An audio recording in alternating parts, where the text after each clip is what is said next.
এটা হলো 40 বছরের গুণ। খাদিজার 3টে গুণ ছিল, 3খানা গুণ ভালো করে মুখস্থ করলেন। সেই জামানায় বিশ্ব সুন্দরী যিনি ছিলেন তিনি হলেন খাদিজা। তাহলে 1 নম্বর গুণ হলো। 2 নম্বর গুণ হলো মাল ছিল, খাদিজা সম্ভ্রান্ত ঘরের মেয়ে। 3 নম্বর গুণ ছিল তিনি মূর্খ ছিলেন না, তৌরাতের বড় পণ্ডিত ছিলেন। তাহলে আমার আল্লাহ দেখলেন নবী মোহাম্মদ এখন উদীয়মান ড্রাইভার, এর পেছনে যদি 40 বছরের না দেওয়া যায় তাহলে অ্যাক্সিডেন্ট করে দিবে, যে কোথা আবার নবীর চরিত্রে লাল দাগ লেগে যাবি। খাদিজা 3টে কাজ করতেন। যখন নবীজি 5 জনকে বায়াত করাতেন, 5 জন 10 জনকে কালেমা পড়াতেন, খাদিজা তখন আনন্দ দেখাতেন স্বামীর সামনে, ইয়া রাসূলুল্লাহ, আল্লাহ আপনাকে নবী বানিয়েছেন, আল্লাহ আপনাকে ক্ষমতা দিয়েছেন, আল্লাহ আপনাকে ইজ্জত দিয়েছেন। কিন্তু যেদিন নবীজি মার খেতেন দাওয়াতের কাজ করতে গিয়ে, 40 বছর পরের কথা বলছি, তখন খাদিজা বলতেন, ও দয়ার নবী গো, আপনাকে চিনতে পারেনি তাই আপনার উপরে অত্যাচার করে ফেলেছে, তাদেরকে আপনি মাফ করে দেন। কারণ যখন উনি নবুয়ত পান তখন খাদিজার বয়স চলে গেছে 55। এরকম একটা ধীর স্থির ভাবে রসুলকে আগে আগে সামনে নিয়ে যেতেন নেকে খাদিজা। তিনি পরামর্শ দিতেন, তিনি মাল দিয়েছেন, তিনি শক্তি দিয়েছেন। আর একদিকে রসুলের উদীয়মান যৌবনকে তিনি ঠান্ডা করেছেন। তার মানে আমার আল্লাহ প্ল্যানিং করে রসুলের চরিত্রকে ঠিক রাখার জন্যে 25 বছর বয়সের ড্রাইভারের পেছনে 40 বছরের মেয়েকে দিয়েছেন। ঠিক থাকবে, সব রাস্তা ঠিক থাকবে রসুলের নামে। একদিকে যৌন চরিতার্থ মিটবে, একদিক থেকে তার মালের সাহায্য হবে, আর একদিক থেকে খাদিজার যুক্তি পরামর্শ কাজে লাগবে। এর জন্য রসুল সাল্লাল্লাহু আলাইহি সাল্লাম মওতের আগে পর্যন্ত খাদিজাকে ভুলতে পারেননি। আর আম্মাজান আয়েশা বলছেন, আমরা খাদিজাকে কোনোদিন সতীন হিসেবে দেখিনি। তো রসুল এত বেশি বলেছেন যে মনে হতো যেন আমাদের ওই সতীনটা বেঁচে আছে। কথাটা বোঝাতে পারলাম? একবার হ্যাঁ না বলেন। এর জন্য 40 বছর দিয়েছে। কি আছে? দোনো জওয়ানি কা মিস্তি মেসু, तेरा कसूर ना मेरा कसूर, न तूने सिंगल दिखा न मैंने सिंगल दिखा, एक्सीडेंट हो गया रब्बा रब्बा। আছে না, গান আছে না? হ্যাঁ, দুজনে যদি জওয়ানি হয় তো লাল সিগন্যাল দেখবে না, ঢাস ফটাস মার্ডার। তো এই জন্যে আল্লাহ তাবারক ওয়া তাআলা সুন্দর করে খাদিজাকে দিলেন। চলেন, বিশ্বনবীর বয়স 47 বছর, আম্মাজান আয়েশা জন্ম নিয়েছেন। বিশ্বনবীর বয়স 55 বছর, আম্মাজান আয়েশার সঙ্গে বিয়ে হচ্ছে 7 বছর বয়স। বিশ্বনবীর বয়স যখন 57, আম্মাজান আয়েশার বয়স তখন 9, বাসর ঘরে যাচ্ছেন। বিশ্বনবীর বয়স যখন 63, আম্মাজান আয়েশার বয়স তখন 18। দয়ার নবী পৃথিবী থেকে চলে যাচ্ছেন। এবার বলেন, একটা 47 বছর, একটা 55 বছর, আর 55 বছরের এক বৃদ্ধ সঙ্গে আমার আল্লাহ 7 বছরের মেয়েকে কেমন করে নির্বাচন করলেন? এটাই বা কেমন সাজমান? আম্মাজান আয়েশা বলতেন, আমাকে আল্লাহ 5খানা সম্মানী দিয়েছেন। 1 নম্বরে আমার বিয়েটা আসমানে নির্বাচন হয়েছে। 2 নম্বরে আমার বুকে মাথা রেখে বিশ্বনবী বিদায় নিয়েছেন। 3 নম্বরে আমার হুজরাতে আজও নবীজি শুয়ে আছেন। 4 নম্বরে আমার বিছানা থেকে মেরাজ হয়েছে। 5 নম্বরে আমার ঘরে ওহী এসেছে, জিবরাইল আমিন। তাহলে এই মেয়েটা কত সুন্দর! আল্লাহ তাবারক ওয়া তাআলার নবী একদিন সফর থেকে ফিরে আসছেন। তাহলে আম্মাজান আয়েশার কিছু আচরণ শুনলেন কেমন। সফর থেকে আসছেন, ধুলোবালি নিয়ে এইভাবে মদিনায় তিনি খেলা করছেন। আম্মাজান আয়েশা আবু বকর গিয়ে বলছেন, ও মা, তোমার বিয়ে দিয়ে দিয়েছি দয়ার নবীর সঙ্গে, ধুলোবালিতে নোংরা থাকলে হবে না, তুমি পরিষ্কার হও।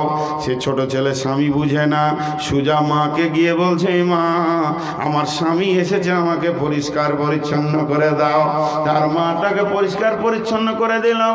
বিশ্বনবী বসে আছেন, সোজা গিয়ে আম্মা জান আয়েশা ভিতরে ঢুকলেন, নবীজির সঙ্গে কথা বলছেন। আল্লাহর নবী বলছেন, আয়েশা রে, আমি তোমাকে বেশিরভাগ টাইম খেলাধুলাতে দেখি, তুমি কি খেলতে অতি ভালোবাসো? তোমাকে খেলা এতই ভালো লাগে, তোমার কি কোনো কাজ নাই? রসুলের আঙ্গুলটা ধরে টানতে শুরু করলেন। এইভাবে টানচার বলছেন, ও দয়ার নবী গো, আমি শুধু খেলতে পারি না, আমি দৌড়তে শুদ্ধ পারি। বিশ্বনবী দুইবার দৌড়েছেন বিবির সঙ্গে, আম্মা জান আয়েশার সঙ্গে। তখন একবার দৌড়লেন, নবীজি আপনার একটু হালকা হলেন, আম্মা জান আয়েশাকে আগে বাড়তে দিলেন। কারণ ছোট ছেলে, নবীজি দেখছেন আমি যদি আগে বেড়ে যাই তো মনে কষ্ট পাবে। এইভাবে হাতে টানা দিয়ে দিয়ে রসুলকে বলেছিলেন, আপনি আখিরি পয়গাম্বার, আপনি সৈন্যদের কমান্ডার, কিন্তু আমার সঙ্গে দৌড়ে পারলেন না। বিশ্বনবী মুচকে মুচকে হাসলেন। এরপরে দয়ার নবী একবার সফরে বেরিয়ে গেছিলেন। সফরে আস্তে আস্তে জিহাদ থেকে ফেরার পথে নবীজি বললেন সাহাবীদেরকে, তোমরা একটু আগিয়ে যাও, চাঁদনি রাত ছিল, তোমার মায়ের সঙ্গে আমাদের প্রয়োজন আছে, আমার প্রয়োজন আছে। সমস্ত সাহাবীরা এগিয়ে চলে গেলেন। তখন দয়ার নবী বলেন, আয়েশা রে, তুমি তো একদিন আমাকে প্রস্তাব দিয়েছিলে ধরার জন্যে, তুমি অতি শিশু ছিলে, আমি প্রত্যাখ্যান করিনি। আজকে তুমি হেলফুল, একদম হেলথওয়ালা হয়ে গেছো, তা আমার প্রস্তাবটা তুমি রাখো, চলো দুইজন একবার ধরবো। সেদিন বিশ্বনবী আগে বেড়ে গেলেন। আম্মা জান আয়েশা পারলেন না, শরীরটা দুর্বল, তিনি মোটা হয়ে গেছেন, কিন্তু নবীজি তো সৈন্য কমান্ডার। তখন আম্মা জান আয়েশাকে এবার রসুল কিছু বলতে যাবেন, এমন সময় আম্মা জান আয়েশা বলছেন, ড্র হয়ে গেল, একদিন আমার একদিন আপনার। দয়ার নবী বললেন, আয়েশা রে, আল্লাহ তোমাকে এত চালাক করেছে, আমাকে কিছুই বলতে দিলেন না। এটা হলো আম্মা জান আয়েশার আচরণ। এই যখন আম্মা জান আয়েশার উপরে তহমাত দেওয়া হয়েছিল, তহমাতের ব্যাপারে অনেক লম্বা ঘটনা, আল্লাহ তাবারক ওয়া তাআলা 11খানা আয়াত নাজিল করে আম্মা জান আয়েশাকে পবিত্রতা ঘোষণা করলেন। এই অবস্থায় কি হয়েছিল, তিনি অসুস্থ হয়ে পড়ে গেছিলেন।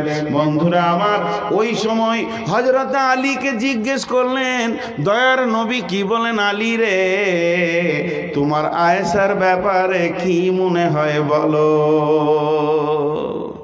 রসুল চিন্তিত হয়েছিলেন তোহমত নিয়ে। তো হযরত আলী কি বলছে জানেন, আমার শাশুড়ির খবর নেবেন হুজুর, আমার শাশুড়ির কোয়ালিটি খুব। কেন, বাড়িতে জামাই এলে ব্যস্ত কে হয়? বিবির থেকে বেশি ব্যস্ত হয় শাশুড়ি। তো হযরত আলী বলছে, আমি গেছি বেড়াতে, হযরত আলী হচ্ছে জামাই, আয়েশা হচ্ছে শাশুড়ি।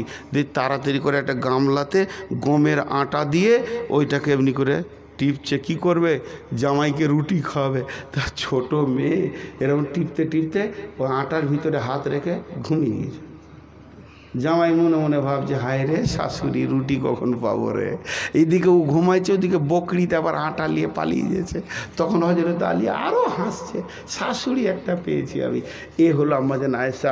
এখন আপনাদের কাছে আমার প্রশ্ন, এই শিশুটাকে রসুলকে দিলেন কেন?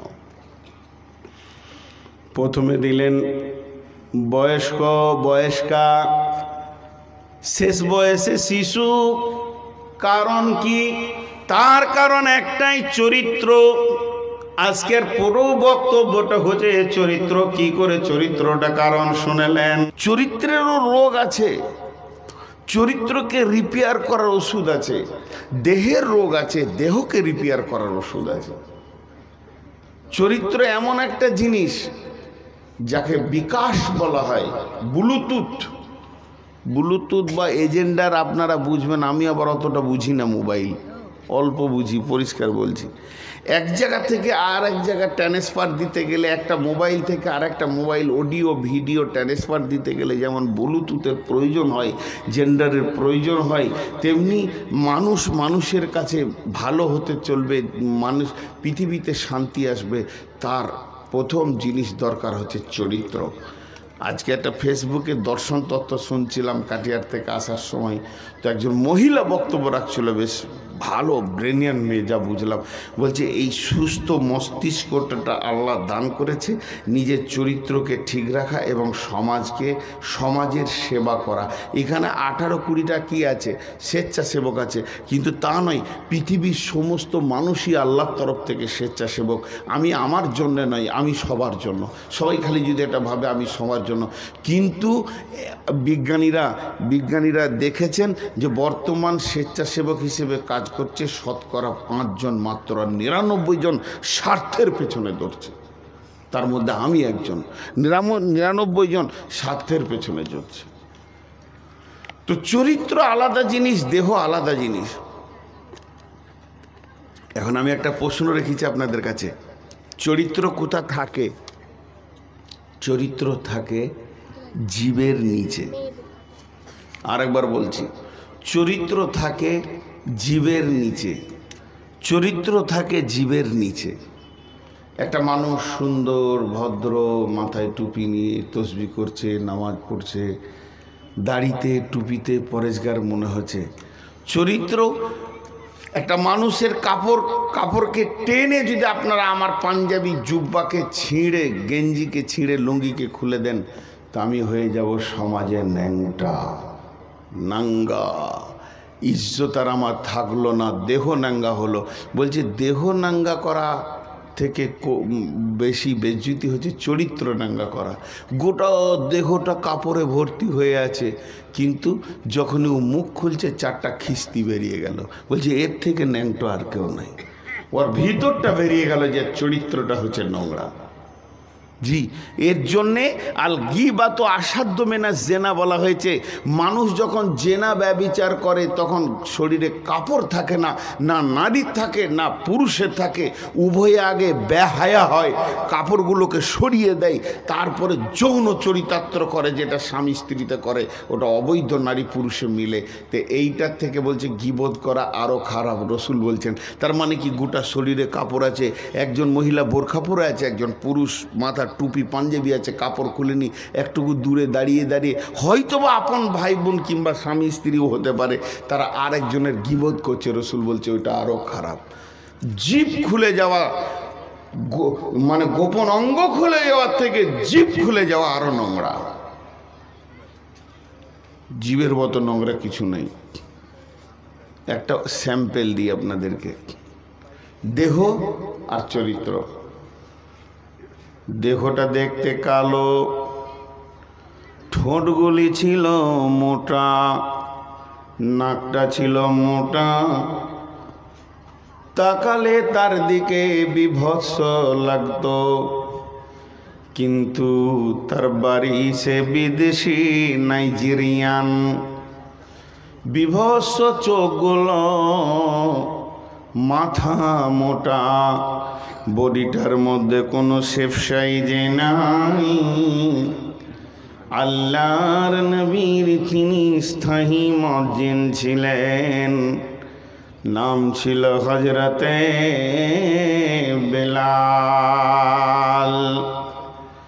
সারা পৃথিবী জানে বেলালের মতো বিভৎস কুৎসিত দেখতে কেউ ছিল না। যেদিন বেলালকে আবু জাহেল আর বেঈমান উমাইয়া লোহার চাবুকে মারছে, বেলাল বলছে আহাদ আহাদ। বিশ্বনবী দেখলেন, নবীজির চোখে অশ্রু সিক্ত হলো, তিনি কাঁদলেন মসজিদে নববীতে, আর বলে ফেললেন বেলালের নির্যাতন আর সহ্য হচ্ছে না। বেলাল কত ট্যালেন্টেড, বেলালের রেজাল্ট কত, মাধ্যমিক আর উচ্চ মাধ্যমিকের ক্যান্ডিডেটরা শুনে নাও। বেলালের কোশ্চেনটা কত হার্ড ছিল। একটা কোশ্চেন আপনাদের সামনে বলছি। আবু জাহেল চাবুকটা নিয়েছে, বলছে বেলাল রে আমার প্রশ্নের উত্তর দে। বেলাল বলছে বল। বলে তোর আল্লাহর ক্ষমতা বেশি না আমার ক্ষমতা বেশি? হযরত বেলাল বলেন আমার আল্লাহর ক্ষমতা ক্ষমতা বেশি। আবু জাহেল বলছে, বা তোর আল্লাহকে বল আমার হাত থেকে তোর আল্লাহ তোকে রুখবে। এই যে চাবুক তুলছি এখনো তোর আল্লাহকে বলে দে। এবার দুটা চাবুক মেরে দিয়ে বলছে, বল আমার ক্ষমতা বেশি না তোর আল্লাহর ক্ষমতা বেশি? বেলাল তখন বলছে, হতভাগা বেঈমান, বুকে পাথর চাপানো ওই অবস্থায় বলছে, বেঈমান আবু জাহেল রে, তোর এতটুকু তো জ্ঞান নাই, গভীর তথ্য জ্ঞান যদি তোর থাকতো এ ধরনের প্রশ্ন করতিস না। তবে উত্তরটা শোনেলে, হে বেলাল, তোর আকীদা, তোর বিশ্বাস, তোর ঈমান, তুই আমাকে মারছিস। আমি বেলালের এত মার খাওয়ার পরও এ বিশ্বাসটা নাই যে তুই আমাকে মারছিস। হাটে একটা হাঁড়ি কিনতে গেলে মানুষ বাজিয়ে দেখে নাই হাঁড়িটা টান টান করছে কিনা, হাঁড়িটা ফাটা আছে না গোটা আছে। তো আমার রব আমাকে চিরসুখ জান্নাতের মেহমান বানাবে, এর জন্য তোর মতো বেঈমানকে দিয়ে আমার ঈমানটাকে বাজাচ্ছে। আমি ঈমানের শ্রেষ্ঠ প্ল্যাটফর্ম থেকে 1 ইঞ্চি নিচে নামব না। নবীজি চোখের পানিতে বললেন, বেলালের নির্যাতন আর সহ্য হচ্ছে না। এমন সময় আবু বকর দাঁড়িয়ে বললেন, ইয়া রাসূলুল্লাহ, আপনি বলেন আমি বেলালকে এক্ষুনি নিয়ে আসছি আজাদ করে। বেলালকে আজাদ করে নিয়ে আসলেন দয়ার নবী। আবু বকর বেলালকে আজাদ করে হাতে ধরে নিয়ে এসে নবীজির সামনে বললেন, ইয়া রাসূলুল্লাহ, এতদিন বেলালকে আমি কিনে নিয়ে এসেছি, এখন বেলাল আমার, আমি আমার বেলালকে আপনাকে হাদিয়া করে দিলাম, গিফট দিয়ে দিলাম, আপনাকে আমি দিয়ে দিলাম উপহার। ও দয়ার নবী গো, এখন বেলাল হলো আপনার। নবীজি বললেন, বেলাল রে, তোমার মতো স্কলারশিপ ছেলে, ট্যালেন্টেড ছেলে, ইমানের আপার লেভেলের পরীক্ষা দিয়েছো, তুমি চাকরি না পেলে চাকরি কে পাবে? তোমাকে আগে চাকরি দি, আমি যে মসজিদের ইমাম, তুমি সেই মসজিদের মুয়াজ্জিন। হযরতে বেলাল যখন কানে হাত দিয়ে আজান শুরু করলো, সাহাবীদের ভিতরে কেউ বলে ফেললো, ওই কালো কৌয়াটা, কালো দাঁড় কাকটা কেন কাবার মিনারে উঠবে? বিশ্বনবী বললেন, হে আল্লাহর গোলাম, তুমি বেলালের বাহ্যিক দেখলে, ভিতরটা দেখলে না।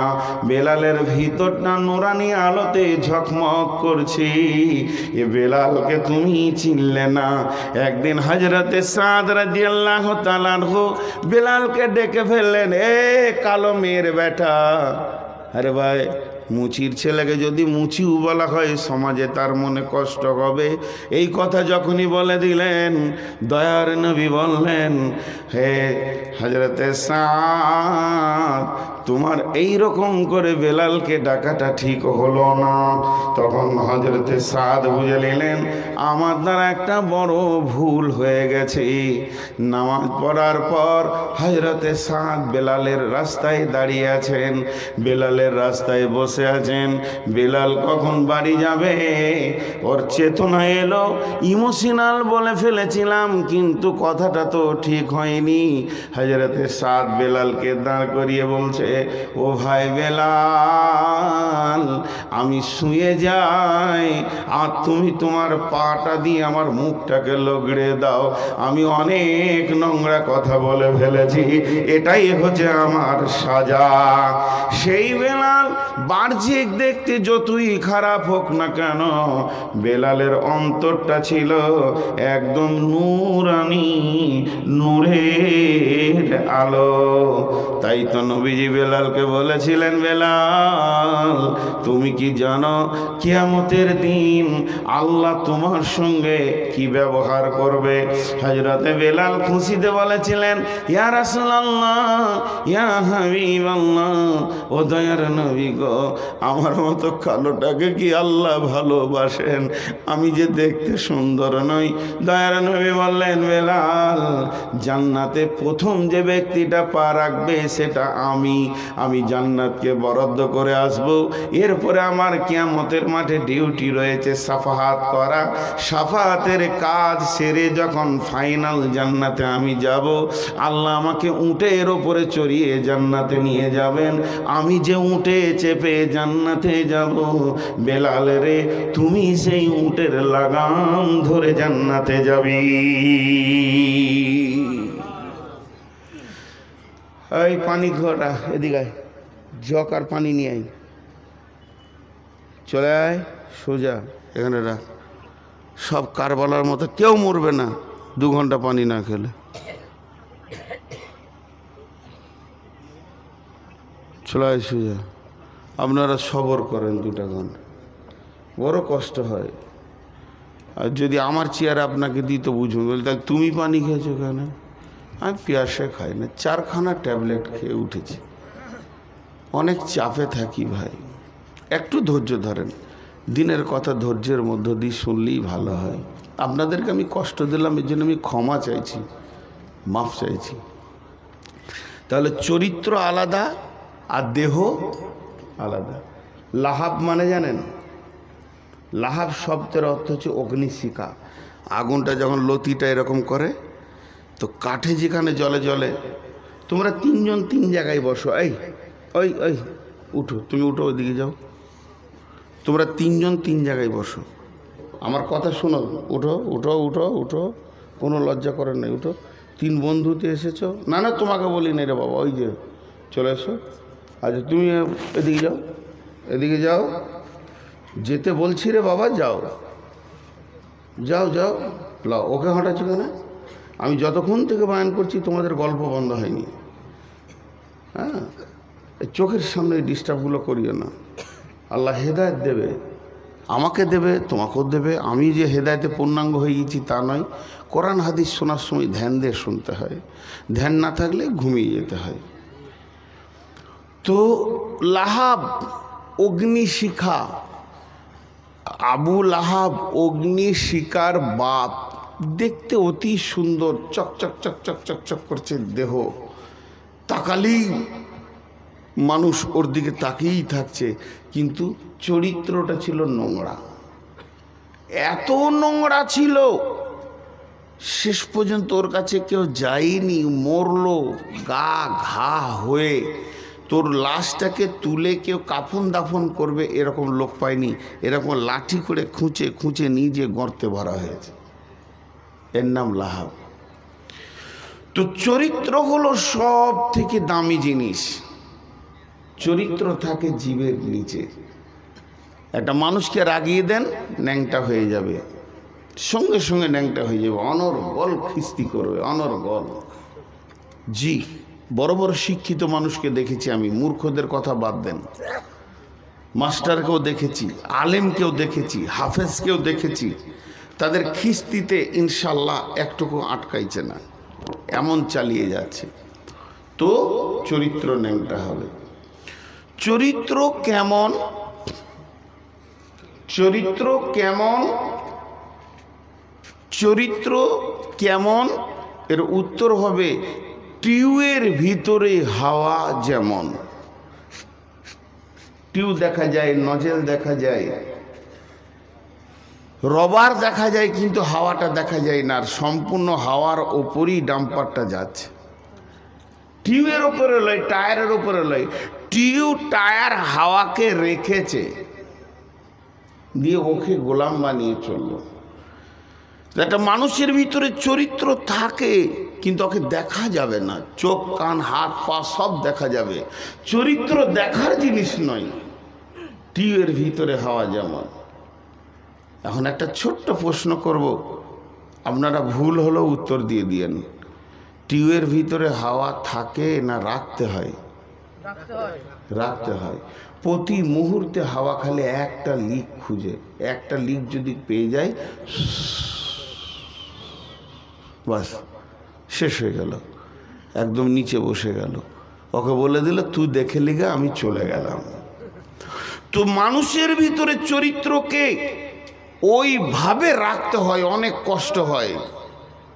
ডান দিক থেকে বাঁ দিক থেকে খালি লিক করার জন্য মানুষ ছটফট করছে, আমাকে রাগাচ্ছে ডান দিক থেকে বাঁ দিক থেকে সামনে থেকে পেছনে থেকে, যে কোনো হালে যেন আমি ফায়সা কথা বলে রেগে ন্যাংটা হয়ে যাই।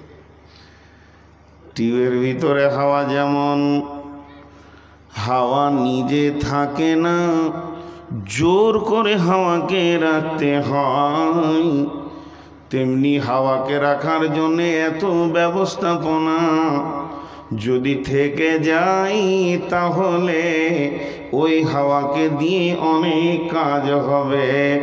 তেমনি একটা মানুষের ভিতরে চরিত্রকে হাওয়ার মতো করে রাখতে হয়। আমার টায়ার বানাতে সময় লাগে, টিউব বানাতে সময় লাগে, আবার হাওয়া ভরে নজেল দিয়ে তাকে রেডি করতে অনেক সময় লাগে, কিন্তু যেতে কোনো সময় লাগে না। একটা মানুষের চরিত্রবান হতে অনেক সময় লাগে, তাকে অনেক মেপে চলতে হয়, মেপে কথা বলতে হয়।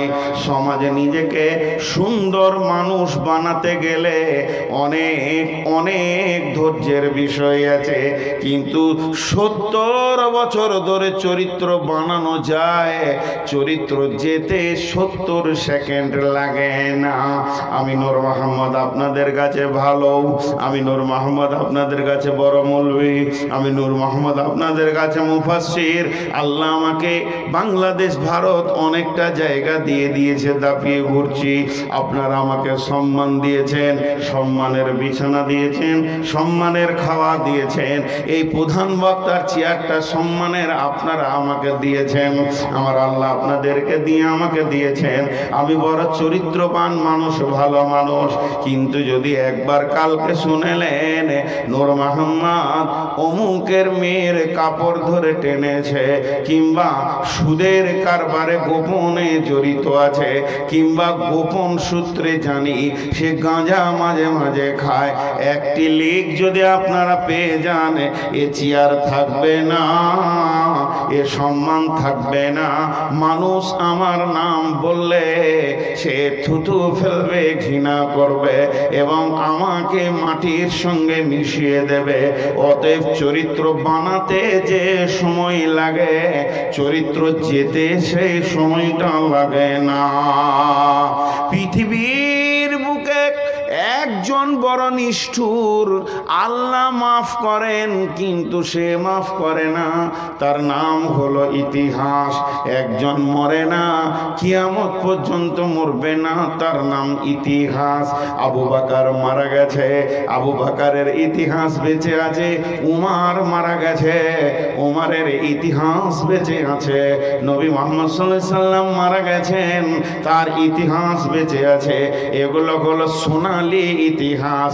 তেমনি নোংরা কালো নর্দমার কীটের ইতিহাস। আবু জাহেল বেঈমান মরে গেছে, তার ইতিহাস আজও বেঁচে আছে। ফিরআউন মারা গেছে বেঈমান, তার ইতিহাস আজও বেঁচে আছে। অতএব ইতিহাসের সঙ্গে চরিত্রের সম্পর্ক রয়েছে।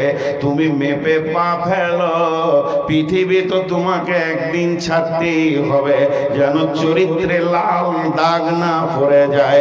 একবার যদি চরিত্রে লাল দাগ পড়ে যায়, তুমি মরে মাটির সঙ্গেও মিশে গেলে মানুষের জবানে তুমি নোংরা মানুষ হয়ে থাকবে। পৃথিবীর ইতিহাস এত নিষ্ঠুর, ইতিহাস মাফ করে না, আর ইতিহাস মরে না। অতএব হে মানব, তোমার প্রতি সেকেন্ডে কথা বলার আগে তুমি একটু ভেবে নাও। এর জন্য আমার আল্লাহ বলছেন, ওয়াইদা কুলতুম ফাদিলু, যখন তুমি তোমার জবানকে খুলবে, তোমার আদালতের সঙ্গে সম্পর্ক করো। আদালত, দেহের মধ্যে আদালত হলো কে? মাথা, মগজ, আর এর সৈন্য সামন্ত সিআইডি হলো কান, নাক, চোখ, আর সৈন্য হলো দাঁত। এতগুলোর ভিতরে তোমার জবানকে রেখেছি। কথা বলবে তো ইনসাফের সঙ্গে কথা বলবে, আদালত ঠিক রাখবে, নচেৎ তোমার চরিত্রে নোংরা দাগ পড়ে যাবে। একটি বার যদি নোংরা দাগ পড়ে যায়, সারা পৃথিবীর ডাস্টার নিয়ে সমস্ত বোর্ডকে সাফ করা যাবে, কিন্তু চরিত্রের দাগ সাফ করার আজ পর্যন্ত ডাস্টার পৃথিবীতে উঠেনি। হে মানব, তুমি অতি সাবধানে হাঁটবি।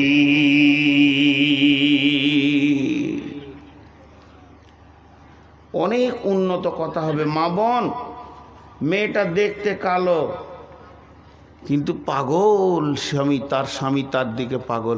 সব থেকে সুন্দরী মেয়েকে জানেন? সব থেকে সুন্দরী মেয়ে যার দিকে তাকালে তার স্বামীর কলিজা ঠান্ডা হয়ে যায়। স্বামীকে পাগল করে রেখেছে পৃথিবীতে, ওটাই মেয়ে সুন্দরী। আর বাহ্যিক চেহারা দেখতে এত সুন্দর, সুন্দর চোখ, কান, চামড়ার চিকন কত সুন্দর, গালের চিকন কত সুন্দর, কিন্তু 5 গ্রামে বাসে উঠে বহরমপুর পর্যন্ত আর বন্ধুর শেষ নেই। জি, বন্ধুর শেষ নাই। সমস্ত দোকানদার ওকে চিনে। জি না, জি না, ওকে শালপাতার মতো লোক ব্যবহার করবে কিন্তু বৌমা বানাবে না। আমি এটা দেখতে কালো কিন্তু আল্লাহর সঙ্গে সম্পর্ক আছে। চরিত্রের যে কত মূল্য, খালি চরিত্র শব্দটা নিয়ে বলতে থাকলে অনেক সময় লাগবে। এখন আমি যেটা আপনাদের হাতে ধরেছি এইটার দিকে একবার তাকান। এটা হলো মহাসত্য। শুধু সত্য নয়, মহাসত্য। সত্যের আকবার, সিদ্দিকে আকবার, এর ওপরে আর সত্য বলে কিছু নাই। আল্লাহর কালাম মহাসত্য। একবার তাকান আপনারা, আমি জিজ্ঞেস করব এটা কি, আপনারা বলবেন মহাসত্য। এখনকার মতো এইটা বলবেন। জি, এই জিনিসটা আল্লাহ তাবারক ওয়া তাআলা জিবরাইলের মারফতে আমাদেরকে দিয়ে পাঠিয়েছেন, রাসূলুল্লাহ সাল্লাল্লাহু আলাইহি ওয়াসাল্লামের কাছে জমা হয়ে আমরা পেয়েছি। সকলে যার দিলে এর প্রেম আছে, যিনি আল্লাহর কালামকে ভালোবাসেন হৃদয় দিয়ে, তিনার জীব কিন্তু কথা বলবে, বন্ধ থাকবে না। এটা কি বললাম? সকলে বলেন, কি বললাম? মহাসত্য। এবার বলেন, এই মহাসত্যটাকে বাহন কাকে বানানো হয়েছে? যাকে বানানো হয়েছে তার নাম হলো ফেরেশতার মধ্যে জিবরাইল আমিন, মানুষের মধ্যে নবী মুহাম্মদুর রাসূলুল্লাহ সাল্লাল্লাহু আলাইহি ওয়াসাল্লাম। বিশ্বনবী যখন মেরাজে গেলেন, মেরাজের দৃশ্য দেখতে দেখতে এক সময় জিবরাইলকে দেখছে। জিবরাইল তো সঙ্গী রয়েছেন, কিন্তু একটা সময় জিবরাইলকে দেখছে একটা ঘরের কোণে জড়সড় হয়ে ছিঁড়া কম্বল গায়ে দিয়ে থরথর থরথর থরথর করে কাঁপছি। এই এই এই, তোর ভয় আছে? হ্যাঁ, আস্তে করে আসবি, সুসুর করে বসবি, ভয়ে ভয়ে কথা বলবি। তোকে তো মনে হচ্ছে ডন, আমাকে মারবি নাকি? আর ভয় লাগছে তো? হ্যাঁ, বেয়াদব ছেলে। এদিকে তাকান, জিবরাইল আমিন থরথর থরথর করে কাঁপছেন ছিঁড়া কম্বলটা গায়ে দিয়ে। বিশ্বনবী বললেন, জিবরাইল তোমার অবস্থা কেন এমন? জিবরাইল উত্তরে বলছেন, নবীজি গো, মহাসত্যটা আল্লাহ আমাকে মাধ্যম দিয়ে আপনার কাছে পাঠিয়েছেন। আমার এখন জাহান্নাম দেখে ভয় হচ্ছে, না জানি আমি মহাসত্যটা যেমন আল্লাহ দিয়েছেন তেমন তেমন আপনার কাছে পৌঁছাতে পেরেছি কিনা। জি, না কোথাও কম হয়ে গেছে, না কোথাও কম থেকে গেছে, না কোথাও একটু বাদ পড়ে গেছে। এর জন্য আমি জিবরাইলকে কিয়ামতের মাঠে জবাব লাগবে কিনা এই নিয়ে আমি চিন্তিত আছি। ও দয়ার নবী গো, বিশ্বনবীকে এই মহান সত্যটা দেওয়া হলো। আল্লাহর নবী হাজ্জাতুল বিদাতে যেদিন পৃথিবী থেকে বিদায় নেবেন তার আগে যে বক্তব্যটা রাখলেন, এইভাবে বললেন, হে লোক সকল, তোমরা একবার সাক্ষী থাকো আমি মহাসত্যটা তোমাদের কাছে পৌঁছাতে পেরেছি কিনা, আমি মহাসত্যটা তোমাদেরকে দিতে পেরেছি কিনা। দয়ার নবী যখন এই কথা বললেন তখন সমস্ত জনসমুদ্র উপস্থিতি যারা ছিল তারা বলল, ইয়া রাসূলুল্লাহ, আপনি শুধু পৌঁছিয়ে দেননি, প্র্যাকটিক্যাল করে দেখিয়ে দিয়েছেন। মা বোনরে, বিশ্বনবীর দিলেও কত ভয়। বিশ্বনবী ওপর দিকে আঙুল তুলে বলছে, হ্যাঁ আমার বেটি কুল শুনেন, আল্লাহুম্মা শাহাদা, আল্লাহুম্মা শাহাদা, আল্লাহুম্মা শাহাদা। এ আল্লাহ তুমি সাক্ষী থাকো, তুমি সাক্ষী থাকো, তোমার দেওয়া নিয়ামত আমি এতটুকু বেঈমানি করিনি। আজকে যে আপনাদের 5 গ্রামের মাদ্রাসা, এই মাদ্রাসাটা কেন?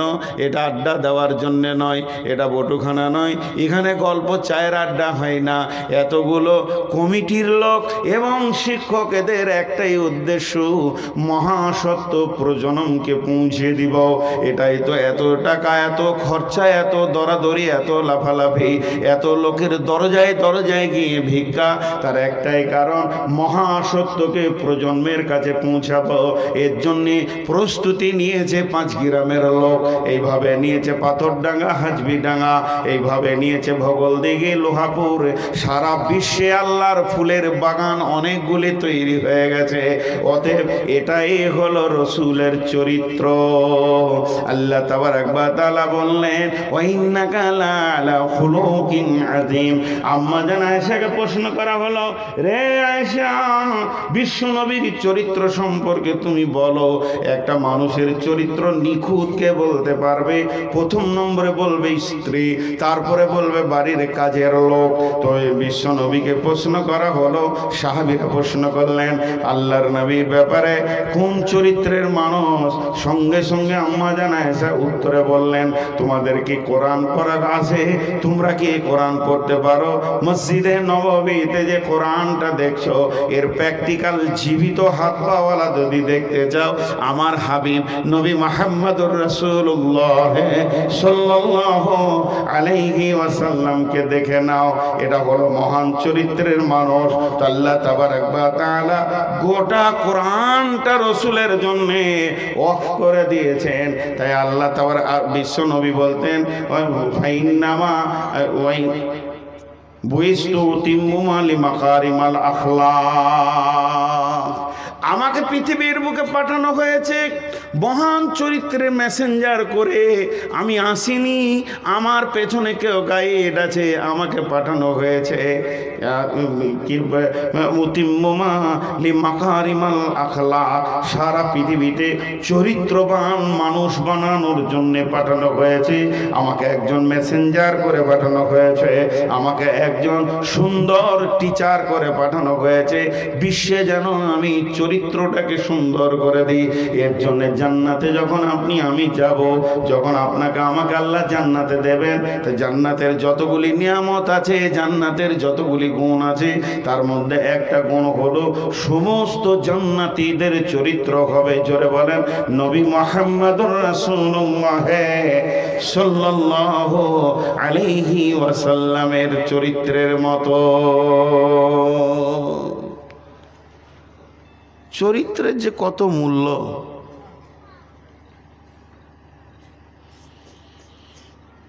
হাজি কটে 12টায় শেষ তো নাকি? হ্যাঁ, আমি কাকে পানি খেতে দিলাম না, আমি নিজে খেয়েছি, রাগ করি না ভাই, আমার জিভ আটকে যাবে না হলে। দেখেন, ইমাম বুখারী রাহমাতুল্লাহ আলাইহি একটা কথা বলি, আলাইহি রাহমার একটা কথা। ছোট বয়সে আল্লাহ তাবারাক ওয়া তাআলা ওনাকে ইমাম বানিয়েছিলেন। এগুলো ব্রেন লয়, এগুলো আল্লাহর কুদরত। আল্লাহ যাকে দিয়ে দিনের কাজ, এই জাকির নায়কের ব্যাপারটা অনেকে বলে খুব ব্রেন, খুব ব্রেন। আমার ওই রকম আকিদা নাই খুব ব্রেন। আমার বিশ্বাস আল্লাহ ওকে দিয়ে দিনের কাজ নিচ্ছে। এগুলো ব্রেন লয়, এত এত রেফারেন্স। একটা মানুষের ব্রেনের আইকিউ আছে, একটা হিসাব আছে, কিন্তু না, এই জামানায় আল্লাহ ওকে দিয়ে দিনের কাজ নিচ্ছে। এটা একটা পরিষ্কার বোঝা যাচ্ছে যে আল্লাহ কাকে দিয়ে কী কাজ নেবে কোন জামানায়। তো ইমাম বুখারী আলাইহির রাহমা ওইরকম ছিলেন। তো ছোট ছেলে তো, ওই 17-18 বছর বয়সের বাচ্চা, একটা হাদিসের জন্য বেরিয়েছেন উনি। খবর পেয়েছেন ওই ধুলিয়ানে নদী পার হয়ে একজনের কাছে একটা সহি হাদিস আছে, বেরিয়ে পড়ল। তো বেরিয়ে পড়তে যখন নদী পার হবে, তো 10,000 দিরহাম ছিল না, স্বর্ণ মুদ্রা ছিল 10,000, খুব ভালো দামি। তো ওইটাও সাথে করে সফরের পাথেয় হিসেবে নিয়েছে। তো নৌকায় যখন উঠছে তখন এক পকেট মার এসে বলছে, ওই ছেলে, ওই কোথায় যাবি? এই যাবো হাদিস আনতে, ওখানে রসুলের সহি হাদিস আছে। সত্য ছাড়া জবান দিয়ে মিথ্যা বলছেন না। তোর কাছে ক টাকা আছে? পকেট মার তো সরাসরি জিজ্ঞেস করছে, তোর কাছে ক টাকা আছে? 10,000 স্বর্ণ মুদ্রা আছে। ঠিক আছে। নৌকায় চেপেছে, নৌকাটা যখন মাঝ নদীতে, তখন এই পকেট মার কাঁদতে শুরু করেছে, খুব কাঁদছে, চোখে মুখে পানি ঝরছে আর গামছাতে মুছছে আর বলছে, আমার 10,000 দিরহাম হারিয়ে গেছে, আমার 10,000 দিরহাম। নৌকার মাঝি বলছে, এত বয়স্ক মানুষ, আহা বেচারা টাকা হারিয়ে গেল। এই কে নিয়েছো গো, কে নিয়েছো? সবারই ব্যাগ কিন্তু সার্চ করব, সবারই ব্যাগ সার্চ করব বলে দিছি, চোর ধরা পড়লে শাস্তি দিব। নৌকা দাঁড় করিয়ে দিয়ে ব্যাগ সার্চিং চলছে, এক ধার থেকে নৌকায় একটা একটা করে লোক ধরছে আর ব্যাগ।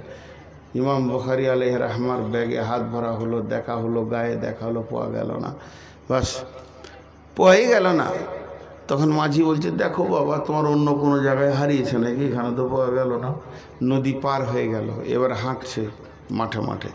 তুই আবার চোরটা গিয়ে বলছে, আরে তোর 10,000 দিরহাম কি হলো?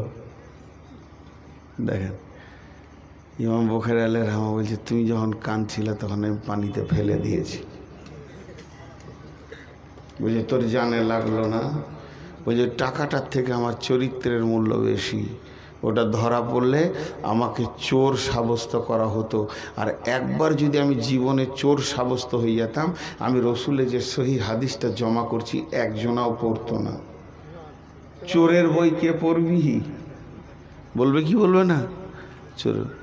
আল্লাহ তাবারাক ওয়া তাআলা বললেন, বিসমিল্লাহির রহমানির রহিম, ওয়াদ-দুহা ওয়াল-লাইলি ইযা সাজা, মা ওয়াদ্দা'আকা রাব্বুকা ওয়া মা ক্বালা, ওয়ালাল আখিরাতু খায়রুল লাকা মিনাল উলা, ওয়ালা সাওফা ইউতিকা রাব্বুকা ফাতারদা।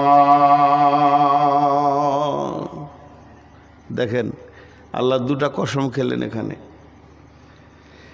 এই যে মহাসত্য, এই সত্যটা আল্লাহ যাকে দিয়ে সারা পৃথিবীতে প্রচার করবেন, যে হলো সেলসম্যান, আমার আল্লাহ হলেন ম্যানুফ্যাকচারের মালিক, আর এইটাকে বিশ্ব জুড়ে তিনি প্রচার করবেন। আর যে নবীকে দিয়ে প্রচার করবেন, ওই নবীর জীবনে যদি একটু লাল দাগ পড়ে যায়, নবী মুহাম্মদ সাল্লাল্লাহু আলাইহি সাল্লাম ভুল বলেছেন, নবী মুহাম্মদ সাল্লাল্লাহু আলাইহি সাল্লাম মিথ্যা বলেছেন, নবী মুহাম্মদ সাল্লাল্লাহু আলাইহি সাল্লাম প্রতারণা করেছেন, নবী মুহাম্মদ সাল্লাল্লাহু আলাইহি সাল্লাম মানুষের সঙ্গে ধোঁকা দিয়েছেন, নবী মুহাম্মদ সাল্লাল্লাহু আলাইহি সাল্লাম খিস্তি করে গালি দিয়েছেন, নবী মুহাম্মদ সাল্লাল্লাহু আলাইহি সাল্লাম মানুষের চরিত্রে দাগ পড়ার মতো কাজ করেছেন। একবার যদি একটা লাল কালির দাগ পড়ে যায়, তো আল্লাহর কালাম পাক আর পৃথিবীর কেউ শুনবে না। তো আমার রব এর জন্য বিশ্ব নবীকে একদিনের জন্ম থেকে নিয়ে 40 বছর পর্যন্ত তিলে তিলে তিলে তিলে তার চরিত্রকে বানালেন, এবং সুন্দর একটা মডেলের মানুষ বানালেন, যার কোনো ত্রুটি হলো না। এগুলো বড় বড় ত্রুটিতে চরিত্রে দাগ পড়বে হলো না। তিনি নামাজ পড়তে গিয়ে ভুল করেছেন, পেছন থেকে লোকমা পড়েছে, এটা তো চরিত্রের দাগ নয়। তিনি যেগুলো করলে চরিত্র নষ্ট হয়ে যাবে এমন কাজ 40 বছর পর্যন্ত পাওয়া যায়নি। এরপরে আমার রব তার ঘাড়ে মহাসত্যটাকে দিয়ে বলেছে, তুমি প্রচারে নেমে যাও, এবার তুমি প্রচার করো, যাও তুমি অন্ধের আলোকে পৌঁছে দাও। কোন বিরাগী মন উদাসী হীরা গুহার মাঝে, কার বিরহে চোখের পানি ঝরাই সকালে সাঁঝে। ছাড়লো বাড়ি কিসের আশা, বাঁধল বাসা হীরা গুহায়, কার বিরহে আকুল আশা অন্তরে তার বাজে। কোন বিরাগী মন উদাসী হীরা গুহার মাঝে, কি সাধনায় মগ্ন হলো, কারবা প্রেমে মন মজিল, কারবা প্রেমের আকুল আশা অন্তরে তার বাজে। কোন বিরাগী মন উদাসী হীরা গুহার মাঝে। হঠাৎ হলো জানা জানি, হঠাৎ হলো জানা জানি, কানা কানি আসলো প্রিয়র অসীম বাণী। আধার ধরা ওজল হলো কোরআন নূরের তাজে। কোন বিরাগী মন উদাসী হীরা গুহার মাঝে, কিসের বোঝা বহন্তরে গড়ল তারে যত্ন করে, প্রভু তারে করল বরণ সারা জাহান মাঝে। কোন বিরাগী মন উদাসী হীরা গুহার মাঝে। বিশ্বনবীকে আল্লাহ বানালেন, সুন্দর চরিত্রের বানালেন, মহান চরিত্রের অধিকারী করলেন, তারপরে মহান দায়িত্ব দিলেন। সেই নবীকে আল্লাহ তাবারাক ওয়া তাআলা গোটা সূরা জুহাটা তার নবীকে থেট দিয়েছেন আল্লাহ। এটা আমাদের গ্রুপ লিডারকে থেট দিয়েছেন আল্লাহ। গ্রুপ লিডারকে থেট দেওয়া মানে আমাদেরকে শাসন করা। আমার আল্লাহ গোটা সূরাটায় বিশ্ব নবীকে শাসন করে বলছেন ওয়াদুহা।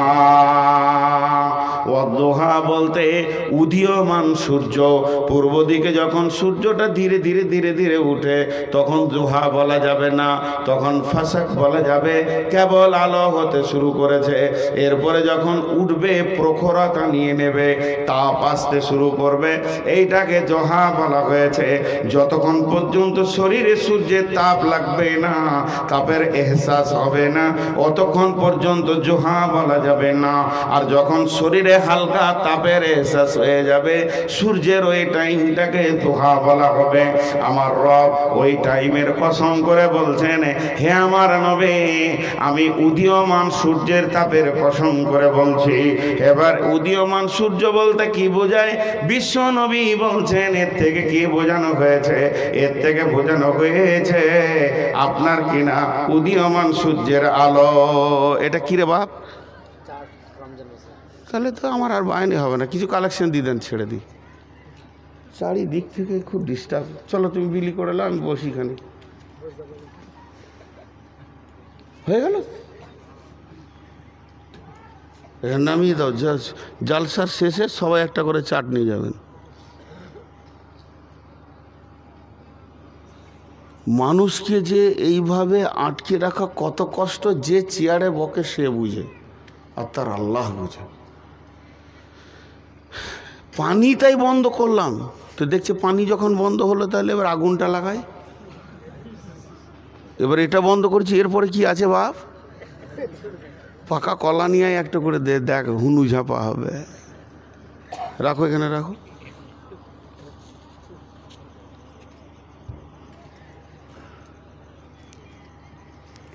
এইটা নিয়ে তুমি দাঁড়াবে ওইখানে, যখন বাইন শেষ হবে ও ওইখানে দাঁড়াবে, যে যে যাবে একটা করে দিয়ে দেবে। এবার এটা নানা রকম তফসির, মাথাটা কেটে গেল। খুব কষ্ট হয় ভাই, আপনারা রাগ করিয়েন না আমার ওপরে, কষ্ট হয়। কি বলছিলাম, চলে গেলাম। ওয়াদ্দোহা, উদীয়মান সূর্য। এবার উদীয়মান সূর্যটাকে 7খানা তফসির করা হয়েছে, একটা নয়, দুটা নয়। এখন নাম্বার ধরি নাই, যদি নাম্বার ধরতাম তা গোলমাল লেগে যেত, যা কারিশমা শুরু হয়েছিল। 1 নম্বর একজন বলছেন উদীয়মান সূর্য বলতে রসুলের চেহারা বলা হয়েছে। জি না, এটা ভুল, এটা জয়ীফ। তবে এটা বলা হয়েছে রসুলের যৌবনকালকে বলা হয়েছে, কারণ তখন রসুল তরতাজা উদীয়মান চলছে।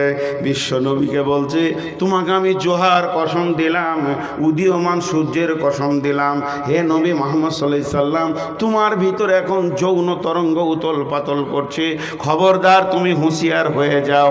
কেউ বলেছে জি না, উদীয়মান সূর্য বলতে কোরআনকে বোঝানো হয়েছে, উদীয়মান সূর্য বলতে আর কাউকে বোঝানো হয়েছে।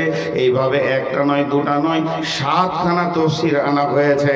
অতএব শুনে নাও, পূর্ব দিকে যখন সূর্য উঠে তখন কসম, উদীয়মান সূর্য, উদীয়মান যুবকের কথা বলা হয়েছে। মানুষের চরিত্র 3 বছর, 4 বছর, 6 বছর, 10 বছরে নষ্ট হয় না, 12 বছরে নষ্ট হয় না, 14 বছরও মানুষ নষ্টের দিকে যেতে চায় না। এরপর এখন কিয়ামতের কাছিয়ে গেছে দিন, আয়ু কমে গেছে, এর জন্য 14 বছরের চরিতার্থের দিকে চলে যাচ্ছে। কিন্তু উদীয়মান সূর্যকে কন্ট্রোল করার কথা কেন আল্লাহর কসম খেলেন উদীয়মান সূর্য? তার মানে সারা বিশ্ব যুবকদেরকে বলছে, হে যুবকের দল, এখন তোমার ভিতরে যেমন সূর্যের তাপ তোমার গায়ে লেগেছে, তেমনি তোমার গায়ে যৌন তরঙ্গ এসে পৌঁছে গেছে। এই অবস্থায় তোমার ব্রেককে তুমি মজবুত করো।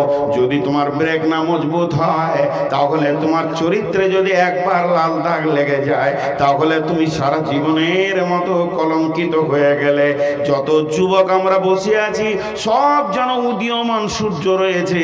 হে উদীয়মান সূর্যের দল, তোমাদের গায়ে এখন তাপ এসে গেছে।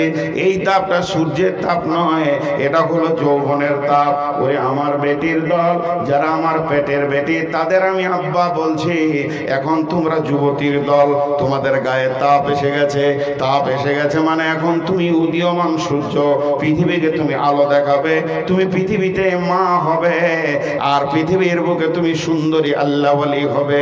তবে তোমাকে এখন জিন্দেগিটাকে কন্ট্রোল করতে হবে, অতি ব্রেক করতে হবে। তোমার উদীয়মান দাপন, তোমার উদীয়মান যে দাপটরা রয়েছে, এটা লুচ্চারা চুষার জন্য রেডি হয়ে আছে। পৃথিবীর বুকে 1000 কোটি লুচ্চা রয়েছে তোমার উদীয়মান তরঙ্গকে ঠান্ডা করার জন্য। হে যুবতীর দল, এর জন্য আল্লাহ জোহার কসম খেয়েছে। জোহার শব্দের ভিতরে সারা বিশ্বের যুবক যুবতীদেরকে বোঝানো হয়েছে। শুধু এই পর্যন্ত নয়, আমাদের গ্রুপ লিডার নবী মুহাম্মদ সাল্লাল্লাহু আলাইহি সাল্লামকে আল্লাহ থের দিয়ে বলেছেন, হে উদীয়মান যুবক। এর জন্য আল্লাহ তাবারাক ওয়া তাআলা জোহার কসম খেয়েছেন। এরপরে দ্বিতীয় কসমটা আল্লাহ বলছেন, ওয়াল্লাইলি ইযা সাজা, ওয়াল্লাইলি ইযা সাজা, এবং চলমান রাতের কসম করে বলছি। মাগরিবটাকে চলমান রাত বলা যাবে না, মাগরিবের কিছুক্ষণ সময় পেরিয়ে যাবে, যেই এশাটা শুরু হবে ফজর পর্যন্ত এটা চলমান রাত। চলমান রাতের কেন কসম খেলো আমার আল্লাহ?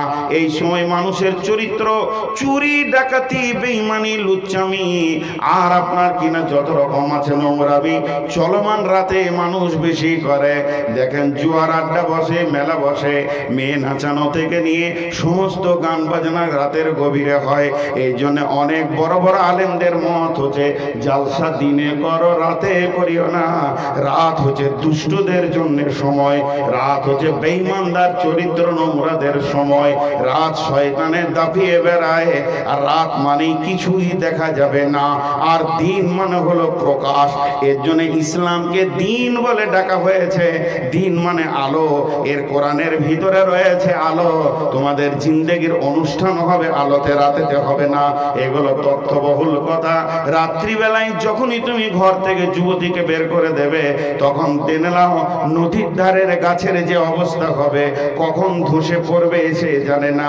নদীর ধারে বাড়িঘর যেমন ভাঙনে চলে যায়, তেমনি তোমার চরিত্র ভাঙনে কখন চলে যাবে।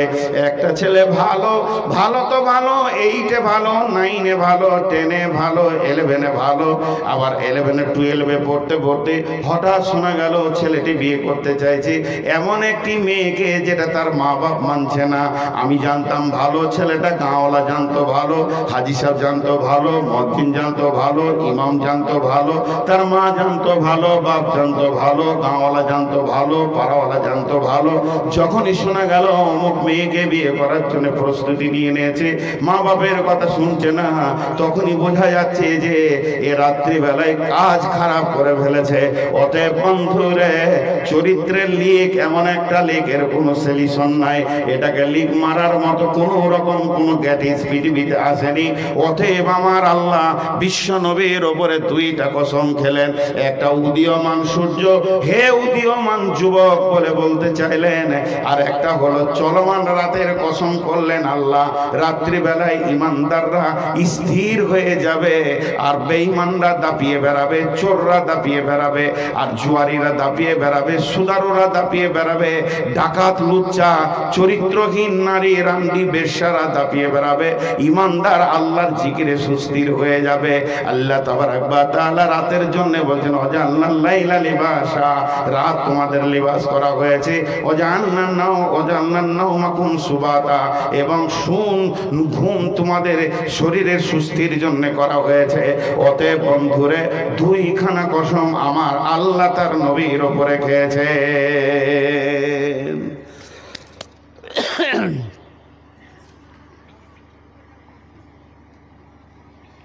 কমিটি কিছুই বলছে না যে কতক্ষণ চালাইতে হবে, খালি চুপ করে বসে আছে। ও, আমার ধৈর্য নেই।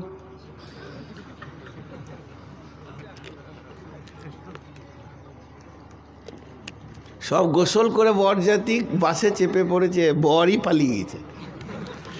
যা খাগা, একজনাকে লুচি দেবে না। মা বোন, কিছু কথা খুব ডিপলি আসবে। এবার আমি সূরাটা ধরেই ফেলেছি, সূরাটা শুরু করে দিয়েছি, বেশিক্ষণ লাগবে না। মাঝে আল্লাহ কি বলছেন দেখেন, মা ওয়াদ্দাকা রাব্বুকা ওয়া মা ক্বালা। মানুষ মানুষের কাছ থেকে পালায় কেন? মানুষ মানুষের কাছ থেকে পালায় কেন? ব্যবহার খারাপ। জি, মশা নামে একটা প্রাণী আছে, দেখেছেন আপনারা? দেখেননি? ড্রেনে পাশে বসবেন, খালি গা খুলে দিয়ে ও নিজে এসে দেখা করে যাবে। আল্লাহ তাবারক ওয়া তাআলা ওদেরকে এত সুন্দর বানিয়েছেন। জি, কি বলবো রে ভাই, মাদানি কেন হলাম না, কপালে ঝাঁটা মেরে দিয়েছে আল্লাহ। এমন জায়গায় শুয়ে আছি, তখন থেকে মশাতেই মোলাকাত চালাইছে, খুব খিদমত করেছে মশাতে, একটা সেকেন্ড ঘুমোতে দেয়নি। তুই মশার সুর খুব ভালো, আমার থেকেও ভালো। মশার সুর ভালো কি না? আরে মশার সুর কর্কশ না, খুব সুন্দর সুর ভালো, খালি চরিত্র খারাপ, এই জন্যে থাপ্পড় খায় না? ওকে কেউ ভালোবাসে না, থাপ্পড় মারে। কিসের জন্যে থাপ্পড় খায়? চরিত্র খারাপ, স্বভাব খারাপ। সুর ভালো, স্বভাব খারাপ, এই জন্যে থাপ্পড় খায়। তো একটা জিনিস ভাবেন, আল্লাহ বলছেন ওয়াদ-দুহা ওয়াল-লাইলি ইযা সাজা মা ওয়াদ্দা'কা রাব্বুকা ওয়া মা ক্বালা। এই আয়াতটার ব্যাপারে শানে নজুল আছে, কেউ বলে সূরা লাইল, কেউ বলে সূরা দুহা। শানে নজুলটা হলো বিশ্ব নবীর কয়েকদিন ওহী বন্ধ হয়ে গেছিল, আর কাফের বেঈমানেরা জিবরাইল আমিনকে বলতো শয়তান, আর রসুলকে বলতো তোর কাছে যে শয়তানটা আছে সেটা কই। কয়েকদিন যখন ওহী বন্ধ হয়ে গেল, আল্লাহর নবী অনেক চিন্তিত হয়ে শুয়ে গেলেন। তাহলে কি আল্লাহ আমাকে ছেড়ে দিয়েছে, নিশ্চয়ই আমার ব্যবহারে ত্রুটি হয়েছে। হে ভাই, তুমি অমুকের সাথ ছেড়ে দিলে কেন? আপনি বলবেন সবই ঠিক আছে, ব্যবহার খারাপ, সবই ঠিক আছে, চরিত্র খারাপ। যখন মানুষের চরিত্র খারাপ ধরা পড়ে তখন আর একটা মানুষ তার কাছ থেকে পালিয়ে যায়। বিশ্বনবী খাটে শুয়ে শুয়ে চিন্তা করছেন, আমার মহান আল্লাহ যে আমার সঙ্গে জিবরাইলকে দিয়ে যোগাযোগ রেখেছিল সেটা কি কারণে ছাড়া গেল? নিশ্চয়ই আমার চরিত্রে কোথাও দাগ পড়ে গেছে নাকি? এমন সময় আম্মা জান আয়েশা ঘরটাকে ঝাড়ু দিচ্ছেন। মা আমার, বোন আমার, বেটি আমার, ঝাড়ু দিতে দিতে নবীজির খাটের তলায় যখন এইভাবে ঝাঁটাটা নিয়ে গেছে তো একটা মরা কুকুরের বাচ্চা পড়ে আছে। আপনি বলবেন পচে গেল না, গলে গেল না কেন? এটা তো আল্লাহরই কুদরত। আল্লাহ তার ভিতরে কিন্তু ইবরাত রেখেছে, জ্ঞান রেখেছেন। আল্লাহ তাকে ওই অবস্থায় রেখেছেন, আল্লাহ পারবেন। ওই যখন ওই কুকুরের বাচ্চাটাকে আম্মা জান আয়েশা ঝাড়ু দিয়ে ময়লা দিয়ে ছুঁড়ে ফেলে দিলেন, সঙ্গে সঙ্গে জিবরাইল আমিন এসে বলছেন, মা ওয়াদ্দাকা রব্বুকা ওয়া মা ক্বালা। নবী হে, আপনার ওপরে আপনার রব নারাজ হয়ে যায়নি এবং আপনাকেও ছেড়ে দেয়নি। ওই কুকুর থাকার কারণে আমি আসতে পারছিলাম না। যে ঘরে কুকুর থাকে আল্লাহর রহমতের ফেরেশতা সে ঘরে যাই না। কার কার ঘরে কুকুর আছে? হাত তুলেন। মাশাআল্লাহ, কুকুর পুষেছেন নাকি? কটা করে আছে? 4-5টা আছে নাকি? আমি একবার শিলিগুড়িতে একটা মজার জিনিস দেখেছি। একটা মেয়ে ফুল প্যান্ট পরে ওই লোহার ঠেলা, দোলনা, ট্রেচার, ওর উপরে বাচ্চাটাকে শুয়ে দিয়েছে, দিয়ে ঠেলে ঠেলে সকালবেলায় মর্নিং ওয়াক করছে আর কুকুরটাকে কোলে নিয়েছে। আমি মনে মনে ভাবলাম, হায় রে কুকুর রে, যার মায়ের কোল সে লোহার খাঁচায় শুয়ে রয়েছে আর কুকুরের বাচ্চা কোলে চেপে আছে। তো কুকুরটাকে ফেলে দিল, তো জিবরাইল আমিন এলো। মানুষ মানুষের কাছ থেকে চলে যায় কেন? চরিত্রের দোষে। ভাবতে হবে আমার কোনো ত্রুটি আছে, এত লোক আমার কাছ থেকে চলে গেছে কেন, সমাজ চলে গেছে কেন, আমাকে ভালোবাসছে না কেন? মানুষ যখন মুখ খুলে দেবে তার চরিত্রটা তখনই ভেসে উঠবে। দেখতে সুন্দর, সব কিছু ঠিক আছে, মুখের ভাষাতে মানুষ সরে চলে যাবে। এর নাম হলো চরিত্র। এরপরে চলেন, আল্লাহ তাবারাক ওয়া তাআলা তার নবীকে একটা উপদেশ দিয়েছেন। এই উপদেশটা আমরা সকলেই মেনে নিব। এটা হলো সব থেকে বড় রিপেয়ার, বড় সলিউশন, বড় গ্যাটিজ। যদি চরিত্র ঠিক রাখতে হয় এই জায়গাটা ঠিক রাখতে হবে। সেটা কি? ওয়ালাল আখিরাতু খায়রুল লাকা মিনাল উলা। নবী হে, আপনার আখেরাতটা দুনিয়া থেকে অনেক বেশি দামি। নবী হে, আপনার আখেরাতটা দুনিয়ার থেকে বেশি দামি। ও মা, ওরে আমার বেটি, ওরে আমার খালা, ওরে আমার বোন, একবার শুনেলেন আমাদের নবীকে আল্লাহ যখন বলেছেন, তো এখনকার জন্য আমরা নিজেদের জন্য এটা মনে করে নিই, মা ওয়াদ্দাকা রব্বুকা ওয়া মা ক্বালা ওয়ালাল আখিরাতু খায়রুল লাকা মিনাল উলা। তার মানে আমার আল্লাহ বলছে, হে পাঁচ গ্রাম জালসার মানুষেরা শুনে এলে, তোদের পৃথিবীর পার্থিব মাল থেকে আখেরাত অনেক গুণে ভালো সাজানো আছে। অতএব যখন মানুষ আখেরাত মুখী হয়ে যাবে অন্তত তার চরিত্রে স্যালুশন আর গ্যাটিজ পড়ে যাবে। আর যারা দুনিয়ামুখী মানুষ হবে এদের চরিত্র নষ্ট হতেই থাকবে, কারণ দুনিয়ার লস হলেই তখন এদের বিকার ধরবে এবং চরিত্র নষ্ট হবে। আর যখন মানুষ আখেরাতের দিকে লক্ষ্য করে চলবে, আল্লাহর দিকে লক্ষ্য করে চলবে, আখেরাতের লস মেনে নিতে পারবে না, তার চরিত্র কোনোদিন নষ্ট হবে না।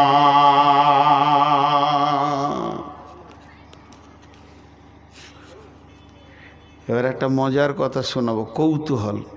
বিশ্ব নবীরও আমাদের মতো মানুষ দিল ছিল, দিল। মানুষের যতগুলো অভ্যাস আছে ততগুলো ছিল। হাজি ভাই, এখন আমি বায়ান করছি খুব ধ্যানের সঙ্গে। একটা ছেলেকে বললাম পানি দিস না, আর একজনকে বললাম খবরদারে গেলে বিলি করবি না। ঠিকই আছে মানলাম, কিন্তু এতে আমার অসুবিধা হচ্ছিল তাই বললাম। কিন্তু তার থেকে বড় অসুবিধা কি জানেন? খালি কমিটি সেক্রেটারি আসুক, আমি বায়ন করছি সুন্দর করে, আমার কানে এসে ফুসফুস করে বলবে, মৌলানা সাহেব আপনি জালসা থেকে নামেন, আপনাকে একটা মজার জিনিস দিব, এমন জিনিস দিব আপনি খুশি হয়ে যাবেন, আর জালসার লাইন ঠিক থাকবে না। কী দিবে কী দিবে কী দিবে কী দিবে, বিজ্ঞান নেই। এটা মানুষের অভ্যাস। আর এইটাই আল্লাহ তার রসুলকে বলেছিলেন, রে বাবা কই এই ছেলে শোন, কোট এগোটাকে নিয়ে যা, একটা চেয়ার লে দাও, পেছনে বসগা, যা যে যাবে দিবি, তুমি ওখানে বসে থাকো বাবা, যাও, দরকার আছে প্রচারের, ওই যেখানে পানিগুলো আছে ওখানে বসে থাকবে, একটা চেয়ার নিয়ে যাও, যেন দেখতে পাই যে তোমার কাছে ওটা আছে। আর যারা যাবেন একটা করে নিয়ে যাবেন, চেয়ার নিয়ে যাও, শোনা ওখানে চেয়ার আছে, আছে আচ্ছা। এবার দেখেন আপনারা আমার দিকে খেয়াল করেন, কাকে এত মশা ধরেছে রে, না আমি যাবো মশা কটা মেরে দিয়ে আসবো, স্প্রে করবো, হ্যাঁ মশার নাম বলাতে পটাশ পটাশ করে মেরিয়ে গেছে, আজীব ব্যাপার। এ খেপা লড়ি দিস না বলে ভাগ্য মনে পড়াইলি, তখন তো এই খালি বাজ পড়িয়ে গেছে পেছনে, আজীব ব্যাপার। আচ্ছা আপনাদের বিরক্ত লাগছে নাকি?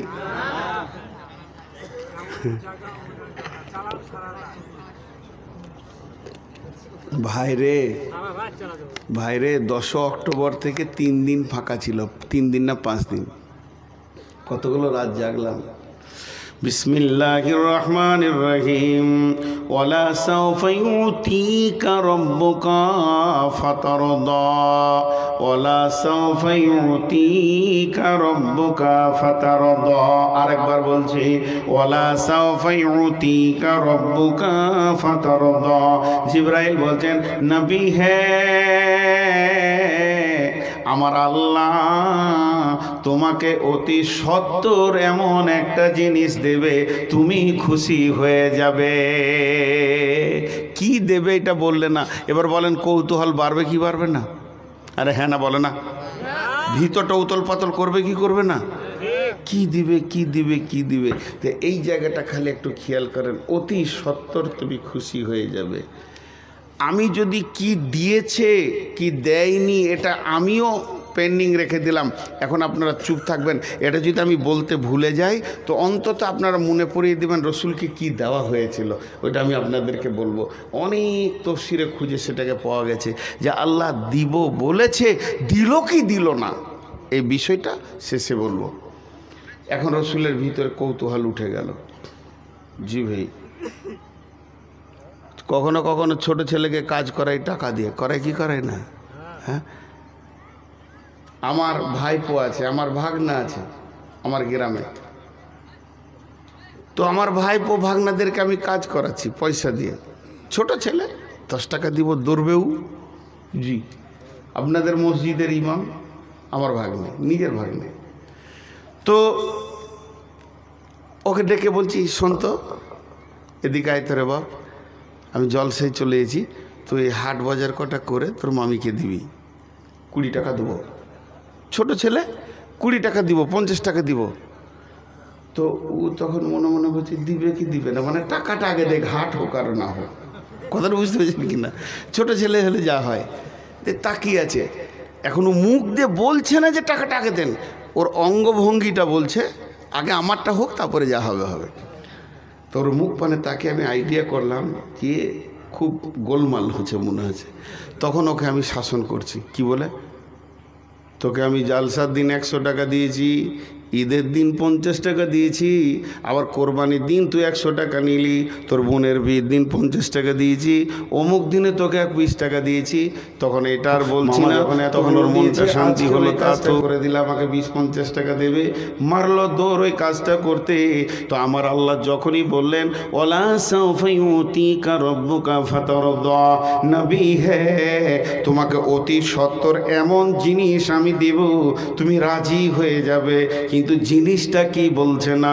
রসুলের ভিতরে কৌতূহলের জোয়ার ভাটার শুরু হয়ে গেল, কি দেবে কি দেবে কি দেবে কি দেবে।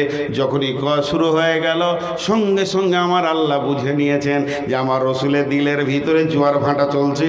এবার আমার আল্লাহ রসুলকে থেট দিতে শুরু করলেন। আলাম ইয়াজিদিকা ইয়াতীমান ফাআওয়া ওয়া ওয়াজাদাকা দাল্লান ফাহাদা ওয়া ওয়াজাদাকা আইলান ফাআগনা। তুমি এতিম ছিলে, আমি তোমাকে জায়গা দিয়েছি। তুমি গোমরা ছিলে, আমি তোমাকে হেদায়েত দিয়েছি। এবং তুমি নিঃস্ব ছিলে, তোমাকে আমি মালে মাল দিয়েছি। তিনখানা কথা বললেন, তিনখানা কথা বললেন। এক নম্বরে বলেন আলাম ইয়াজিদকা ইয়াতীমান ফাআওয়া। নবী তুমি ভেবে দেখো, তুমি কি এতিম ছিলে না? আমি কি তোমাকে এমন একটা জায়গা দিলাম যেখানে তোমার এতিমের দরদ ব্যথা সব তুমি ভুলে গেছো। শুধু তাই নয়, ওয়াজাদাকা আইলান ফাগনা ওয়াজাদাকা দাল্লান ফাহাদা। হে নবী, তুমি গোমরা ছিলে। খুব ভালো করে শুনে নেন, আল্লাহ তাবারাক ওয়া তাআলা তার নবীকে বলছে, তুমি যে একদম নবী ছিলে জন্ম থেকে তা নয়, তুমি গোমরা ছিলে। আমি আল্লাহ তোমাকে হেদায়েত দিয়েছি, আমি আল্লাহ তোমাকে নুরানি রাস্তা দিয়েছি, আমি আল্লাহ দয়া করে তোমাকে নবী বানিয়েছি। এটা কি আমার দেওয়া নয়? এটা কি তুমি আমার কাছ থেকে নগদ পাওনি? ওয়াজাদাকা আইলান ফাগনা। হে আমার নবী, তুমি বিশ্বের বুকে নিঃস্ব অবস্থায় এসেছো, মা নাই বাপ নাই, তুমি এতিম। এখন তোমাকে আমি মালে মালামাল করে দিয়েছি। এখনো কি তোমার মনে সন্দেহ হয় আমি আল্লাহ তোমাকে কিছু দিব না? কি মনে হয়? এখনো কিন্তু আল্লাহ বললেন না যে আমি তোমাকে কি দিব, ধুমকি দিয়ে দিলেন। এতিম ছিলেন, জায়গা দিয়েছি। এখন তিনটে তফসির এখানে বলছে। আল্লাহর দান হচ্ছে তিনটে। একটা হচ্ছে আজওয়াজে মুতাহারাত, একটা খাদিজা নিজে একা আজওয়াজে মুতাহারাত, আর আরেকটা হচ্ছে আসহাবে মাজমাইন। জি, এগুলো আল্লাহর দান। এটা একটু তফসির করলে বুঝতে পারবেন। মা বোন, এবার মেয়েদের অনেক কথা আসবে, আপনারা ধ্যান দিয়ে শুনবেন, যে না হেদায়েতের নূর পাবেন। চরিত্র কাকে বলে দেখেন। বিশ্বনবীকে আল্লাহ বলছেন, হে নবী, তুমি একবার ভেবে দেখো, মাকামে আবুয়ায় যখন তোমার মা মারা যায়, আব্বা তো তুমি মায়ের পেটে তখন মারা গেছে, ওখান থেকে উম্মে আইমান একটা বাঁধি তোমাকে মক্কা মুকাররমায় পৌঁছালো। কিন্তু আবু তালেব সব থেকে কম আযাবে জাহান্নামে থাকবে। আবু তালেব, হে বিশ্বের মুসলমান, আপনারা আবু তালেবকে গালি দিয়েন না, যদিও সে জাহান্নামে যাবে। আবু তালেবের কাছে বিশ্ব মুসলমানদেরকে কৃতজ্ঞতা প্রকাশ করতে হবে। কেন কৃতজ্ঞতা প্রকাশ করবে? সে নিজে বেঈমান, কিন্তু আমাদের নবীকে তিনি মানুষ করেছেন, কত ভালোবাসতেন। আবু তালেবের দুই তিনটে কথা যদি তুলে ধরা যায় তাহলে বোঝা যাবে বিশ্ব নবীকে তিনি কত ভালোবাসতেন। কাবাতে তিনি ঠেস দিয়ে বসে আছেন, আবু তালেবের নিজের সন্তান হযরতে আলী তার জায়গায় বসে আছে। এমন সময় বিশ্ব নবী হেঁটে আসছেন, আর নবীজিকে দেখার পর নিজের সন্তানটাকে মাটিতে নামিয়ে দিয়ে এতিম মুহাম্মদকে কোলে বসিয়েছেন। এর নাম হলো আবু তালেব। বিশ্ব নবী খেলার মাঠে গেছেন, শিশুদের সঙ্গে তিনি খেলা করছেন। তিনি শিশুদের সঙ্গে দৌড়ঝাঁপ খেলতে খেলতে সন্ধ্যা হয়ে গেছে। যতগুলি শিশু খেলার মাঠে ছিল তাদের মা আর আব্বা ডাক দিয়েছে, আব্দুর রহমান বাড়ি আয়, আব্দুর রহমান, আবুল কালাম বাড়ি আয়, আব্দুর রহিম বাড়ি আয়। সমস্ত শিশুরা বাড়ি চলে গেছেন, কিন্তু নবী মুহাম্মদ একা দাঁড়িয়ে আছেন। আবু তালেব গিয়ে বলছে, ও বেটা মুহাম্মদ বাড়ি আয় বাবা, সন্ধ্যা হয়ে গেছে। দৌড়ে এসে বিশ্ব নবীর পা দুটে, বিশ্ব নবী আবু তালেবের চাচার পা দুটে জড়িয়ে ধরে বলছেন, কেঁদে ওপর দিকে মুখ করে বলছেন, ও চাচা, আমার যতগুলো সাথী ছিল পৃথিবীর বুকে তাদের আব্বা মা তাদেরকে নিয়ে চলে গেছে। ও বিশ্ব দয়ার নবী, ও আমার চাচা, আপনি বলেন এই পৃথিবীতে কি আমার আব্বা মা বলে কেউ নাই? আবু তালেব কোলে তুলে নিয়ে গালে গালে চুমা দিয়ে বলেছেন, ও বেটা মুহাম্মদ, আল্লাহ আমি আবু তালেবকে তোমার মা বাপ বানিয়েছে। যেদিন বিশ্বনবী রক্তে রঞ্জিত হয়ে তায়েফের ময়দানে বেহুশ হয়ে পড়ে আছেন, সেদিন বিশ্বনবীকে এই কথা বলার মতো কেউ ছিল না, সাহস দেওয়ার মতো। আবু তালেব বলেছিলেন, ও বেটা মুহাম্মদ, তুমি একবার বলো কে তোমাকে মেরেছে, শুধু নামটা বলে দাও, আমি তোমার চাচা কথা দিলাম তার বংশ বুনিয়াদকে আরবের মাটিতে রাখবো না, এখান থেকে উচ্ছেদ করে দিব। আমার এতিম ভাতিজার গায়ে হাত দিয়েছে। তো আমার আল্লাহ বলছেন, হে মুহাম্মদ, তোর তো মা ছিল না, আব্বা ছিল না, আবু তালেবের হৃদয়টাকে, আবু তালেবের দিলটাকে তোর দিকে এইরকম কে করে দিয়েছিল? এটা আমার দেওয়া উপহার ছিল। শুধু তাই নয়, হযরত আবু বকর, হযরত উমর, ওসমান, আলী, আবু জার, হুযায়ফা, আবু জাবের, জুবাইর, হযরত হানজালা, হযরত তালহা, হযরত আব্দুল্লাহ জুলবাদাজাইন, এই যে এতগুলি সাহাবী আমি তোকে দান করেছিলাম, তারা নিজের হৃদয় থেকে, নিজের জান থেকে তোকে ভালোবাসতো। এটা কি আমার দান নয়? হযরত আবু তালেব একটা দুটা নয়, হযরত তালহা রাদিয়াল্লাহু তাআলা আনহু 180টা তীর খেয়েছেন, তারপরে রসুলের গায়ে তীর লাগতে দেয়নি। এটা কি আমার দেওয়া উপহার নয়? হযরত সাদ রাদিয়াল্লাহু তাআলা আনহু গভীর রাত্রিতে তলোয়ারের বোঝাটা নিয়ে গিয়ে বলছে, ইয়া রাসূলুল্লাহ, আমার মতো সাদের হাজারো জানের থেকে নবী মুহাম্মদের একটা জানের মূল্য বেশি আছে, তাই আমি রাত্রিতে সিকিউরিটি দিতে এসেছি। হে নবী মুহাম্মদ, আমার নবী তুই বল, এগুলো কি আমার দেওয়া উপহার নয়? আলম ইয়াজিদকা ইয়াতীমান ফাআওয়া ওয়া ওয়াজাদাকা দাল্লান ফাহাদা ওয়া ওয়াজাদাকা আইলান ফাআগনা।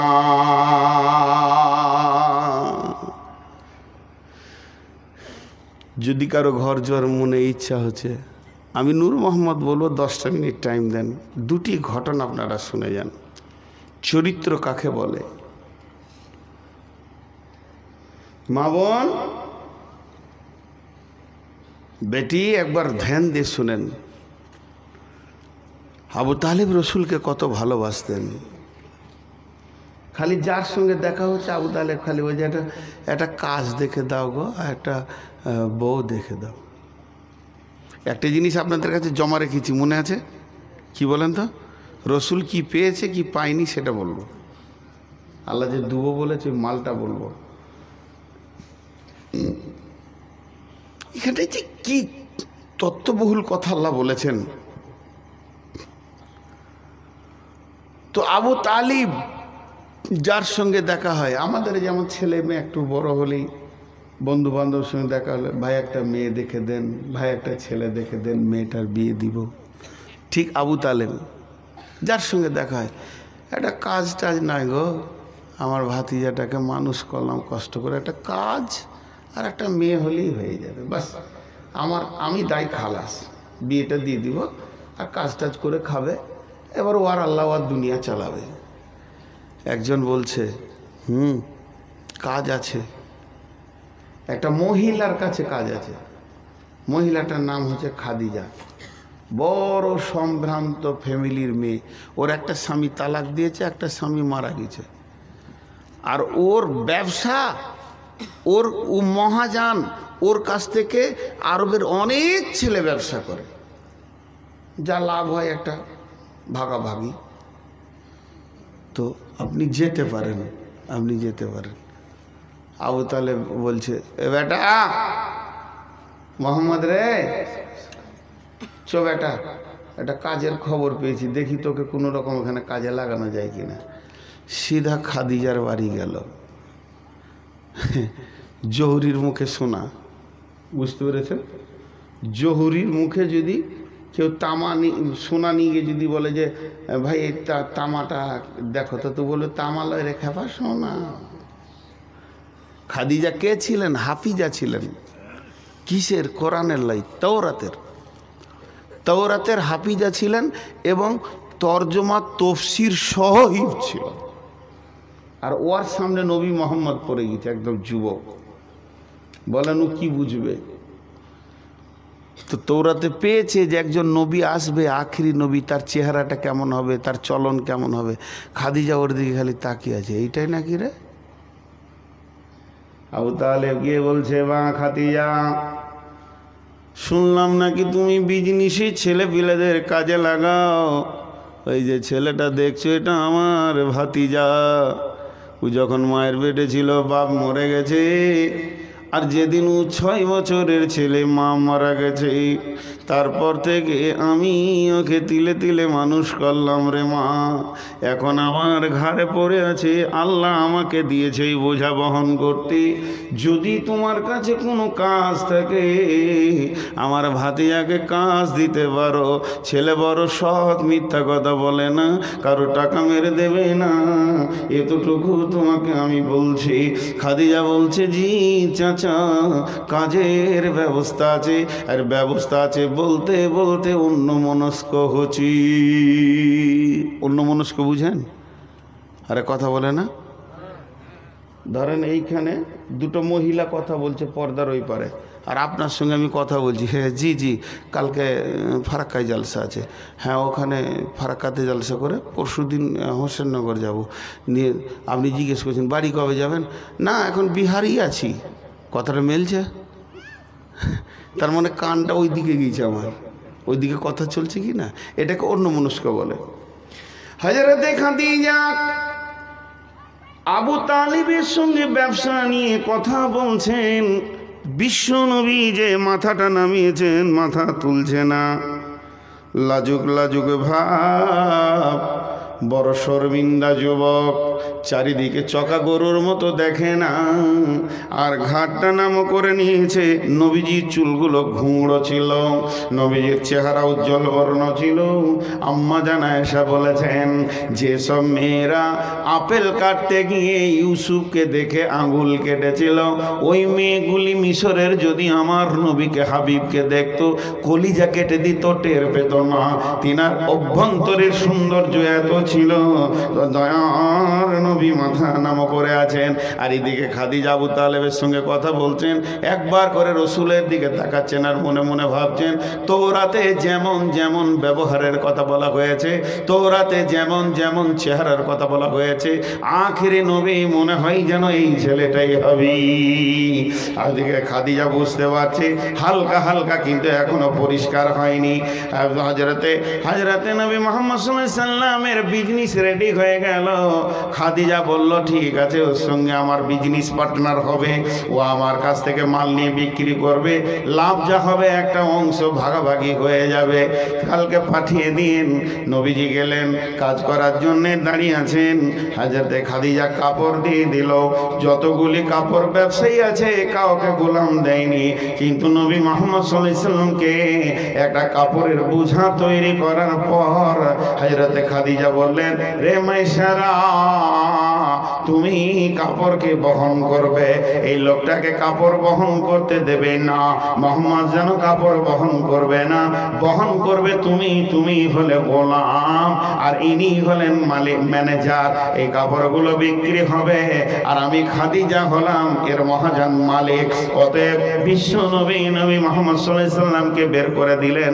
নবীজি ব্যবসা বাণিজ্য করতে করতে করতে করতে সিরিয়া গিয়ে, শামে গিয়ে পৌঁছে গেলেন।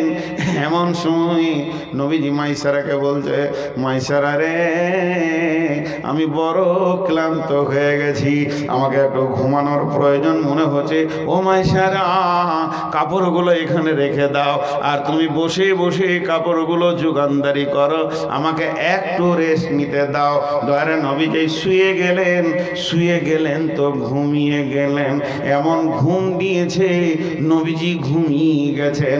এমন সময় একজন পাদ্রী, একজন পোপ বলতে খ্রিস্টানদের সব থেকে বড় আলেম, নাসারাদের সব থেকে বড় মুফাসসির, সে ওই রাস্তা দিয়ে তার দল বল শিষ্যদেরকে নিয়ে হেঁটে যাচ্ছেন। হেঁটে যেতে যেতে যেতে যেতে বিশ্বনবীকে দেখে থমকে দাঁড়িয়ে গেলেন। যে দাঁড়িয়ে গেলেন, আস্তে আস্তে গিয়ে বলছে, ও বাচ্চা, তোমার নাম কি? বলে, আমার নাম হলো মাইসারা। তো যে ছেলেটি, যুবকটি শুয়ে আছে, এর নাম কি? বলে, যুবকের লোকের নাম হচ্ছে মুহাম্মদ সাল্লাল্লাহু আলাইহি সাল্লাম। তখন সাল্লাল্লাহু আলাইহি সাল্লাম বলেনি, কিন্তু আমি বলছি মুহাম্মদ সাল্লাল্লাহু আলাইহি সাল্লাম এর বাড়ি কোথায়? বাড়ি হলো মক্কা। আব্বার নাম কি না আব্দুল্লাহ, মা কি না আমিনা, বংশের নাম কি না কুরাইশ।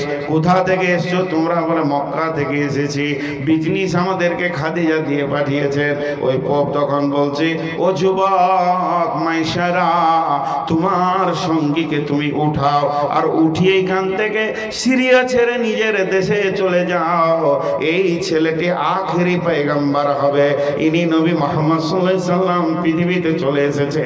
ওর চেহারা বলছে, তবে ও যখন নবুয়তি পাবে আমি বেঁচে থাকবো কিনা জানি না। আমি যদি সেই অবস্থায় বেঁচে থাকি তাহলে ওর হাতে হাত দিয়ে আমি ইসলাম কবুল করে নিব। তবে ওকে বাঁচিয়ে উঠাও, আর ঘুমাতে দিও না, মক্কায় ফিরে চলে যাও। মাইসারা নবীজিকে উঠালেন, কাপড়ের বাঁট নিয়ে একদম মক্কার দিকে আসতে শুরু করেছেন। এদিকে খাদিজা রসুলকে বের করে দিয়ে এর মনের ভিতরে কৌতূহল বেড়ে গেছে। খাদিজা মনে মনে ভাবছে, না জানি কেউ মেরে দিল নাকি, কারণ ওনার জীবনের দুশ্মন তো অনেক বেশি হবে, এরকম ভাবছেন। খাদিজা বারবার রাস্তার দিকে তাকিয়ে আছেন, বিরহ দহনে ভুগছেন। এমন সময় দেখছে মাইসারা আর নবী মুহাম্মদ সাল্লাল্লাহু আলাইহি সাল্লাম দুইজন মরুভূমির প্রান্তে মক্কার ঢুকছে। খাদিজার দিলটা বড় হলো, হিসাব নিকাশ বুঝিয়ে দিল। অন্য ব্যবসায়ীদের থেকে অনেক গুণ বেশি তিনি লাভ করেছেন। বিশ্ব নবী এক নম্বর ভালো ব্যবসায়ী ছিলেন। তিনি এত লাভ করলেন, লভ্য অংশটা নিয়ে গিয়ে চাচার কাছে দুই হাতে এমনি করে দিয়েছেন, চাচা জি তোমার এতিম ভাতিজা ইনকাম করতে শিখে নিয়েছে। আবু তালেব খুশিতে কেঁদে ফেললেন, চোখের পানি, ভাতিজা রে কত সুন্দর কাজ তুমি করেছো, খালি এবার একটা বউ যদি পেয়ে যায় তাহলে আমি আল্লাহ আমাকে আবু তালেবকে রেহাই দিয়ে দেবে। বেটা মুহাম্মদ বাস বহু সুন্দর কাজ করেছো বাবা, তুমি ইনকাম করতে পেরেছো।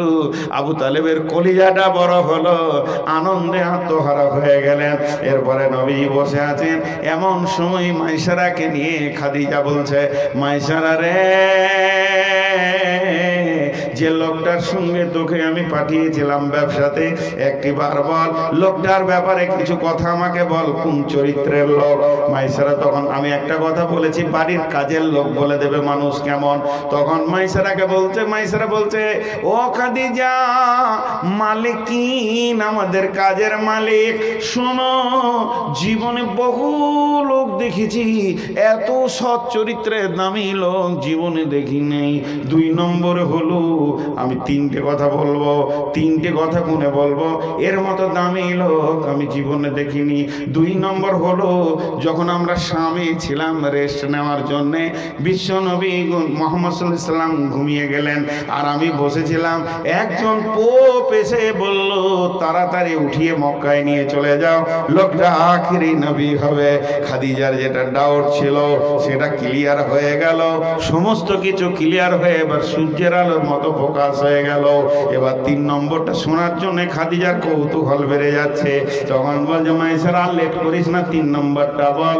তিন নম্বরটা মাইসারা বললেন, ও মালকিন খাদিজা, যতদিন কাপড়ের বোঝা নিয়ে মরুভূমিতে মাঠে ঘাটে ঘুরেছি, আমি খেয়াল করে দেখেছি আমাদের দুইজনকে যেন একটা মেঘ সব সময় ছায়া করেছে, কোনোদিন রোদের তাপ আমাদেরকে লাগতে দেয়নি।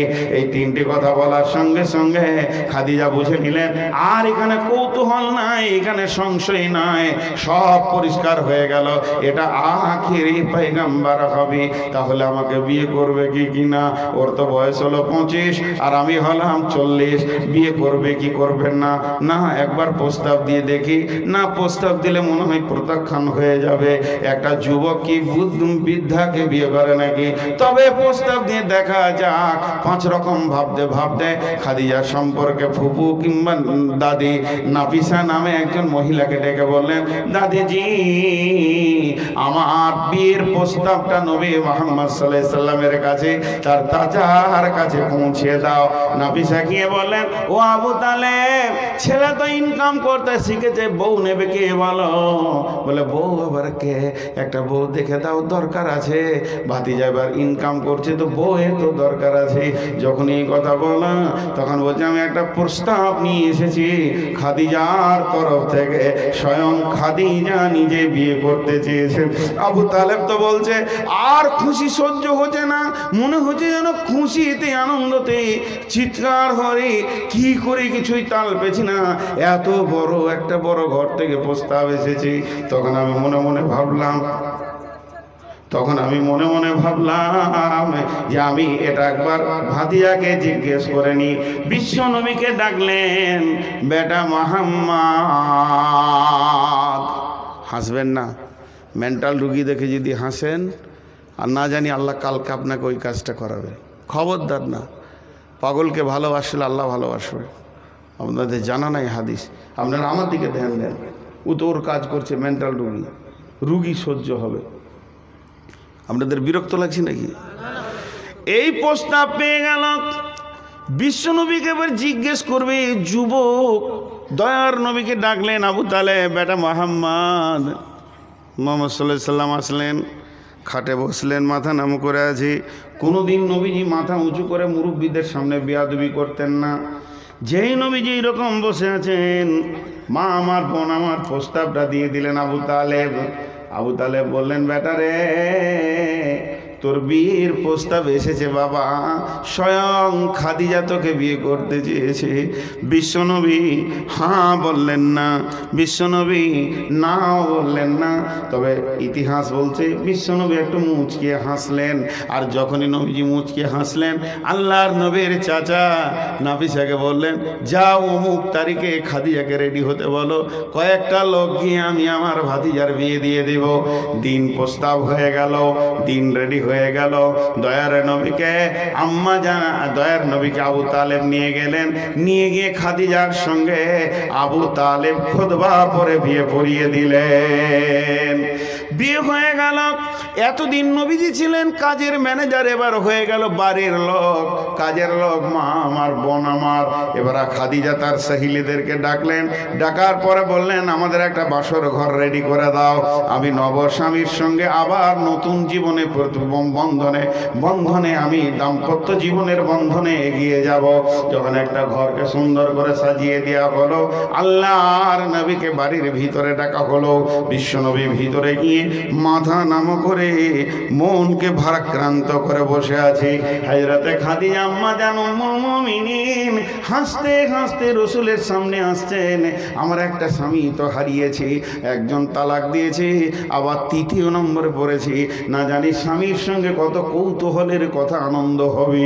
এই বলে যখনই ঢুকছেন তো নবীজির চেহারাটা দেখছেন, চল চলো চলো চলো চলো চলো, দুটি চোখে যেন পানি, গালগুলো ভারী, মাথা টানা হয়ে আছে। মেয়েরা তো এমনিতেই কথা বেশি বলে। আম্মা জান খাদিজা দুটি কথা বলে ফেললেন, অতিরিক্ত কথা বলতে গিয়ে বেশি বলে ফেললেন। কি বললেন? ও মুহাম্মদ, তুমি হলে 25 বছরের নবযুবক, আর আমি হলাম 40 বছরের বিধবার বুড়ি। তুমি হলে নববর আর আমি হলাম বিবাহের কন্যা। এর জন্য মনে হয় তুমি আমাকে অন্তর থেকে স্ত্রী বলে মেনে নিতে পারো নি, তারই তোমার মুখে ছাপ হয়েছে। আম্মা জান খাদিজা বলছেন, না না না, ও খাদিজা, এমন কথা বলে তুমি আমাকে কষ্ট দিও না। আমি তোমাকে যে বিয়ে করেছি, তোমাকে আমি স্ত্রীর জায়গায় স্ত্রীর মর্যাদাতেই রেখেছি। তবে আমার ভারাক্রান্ত হওয়ার কারণটা শুনে নাও। আমার হচ্ছে কি, যে আমার আজকে আমি নতুন বিয়ে করেছি, যে লোকটি এসে তোমার মাথায় হাত দিয়ে দোয়া করবে, আমাদের দাম্পত্য জীবনে দোয়া করবে, সে আমার আব্বা আব্দুল্লাহ পৃথিবীতে নাই। আজকে তোমার গাল ধরে যে চুমা খাবে, আমার মা আমিনা পৃথিবীতে নাই। আমি তোমাকে শ্বশুর দিতে পারলাম না, শাশুড়ি দিতে পারলাম না।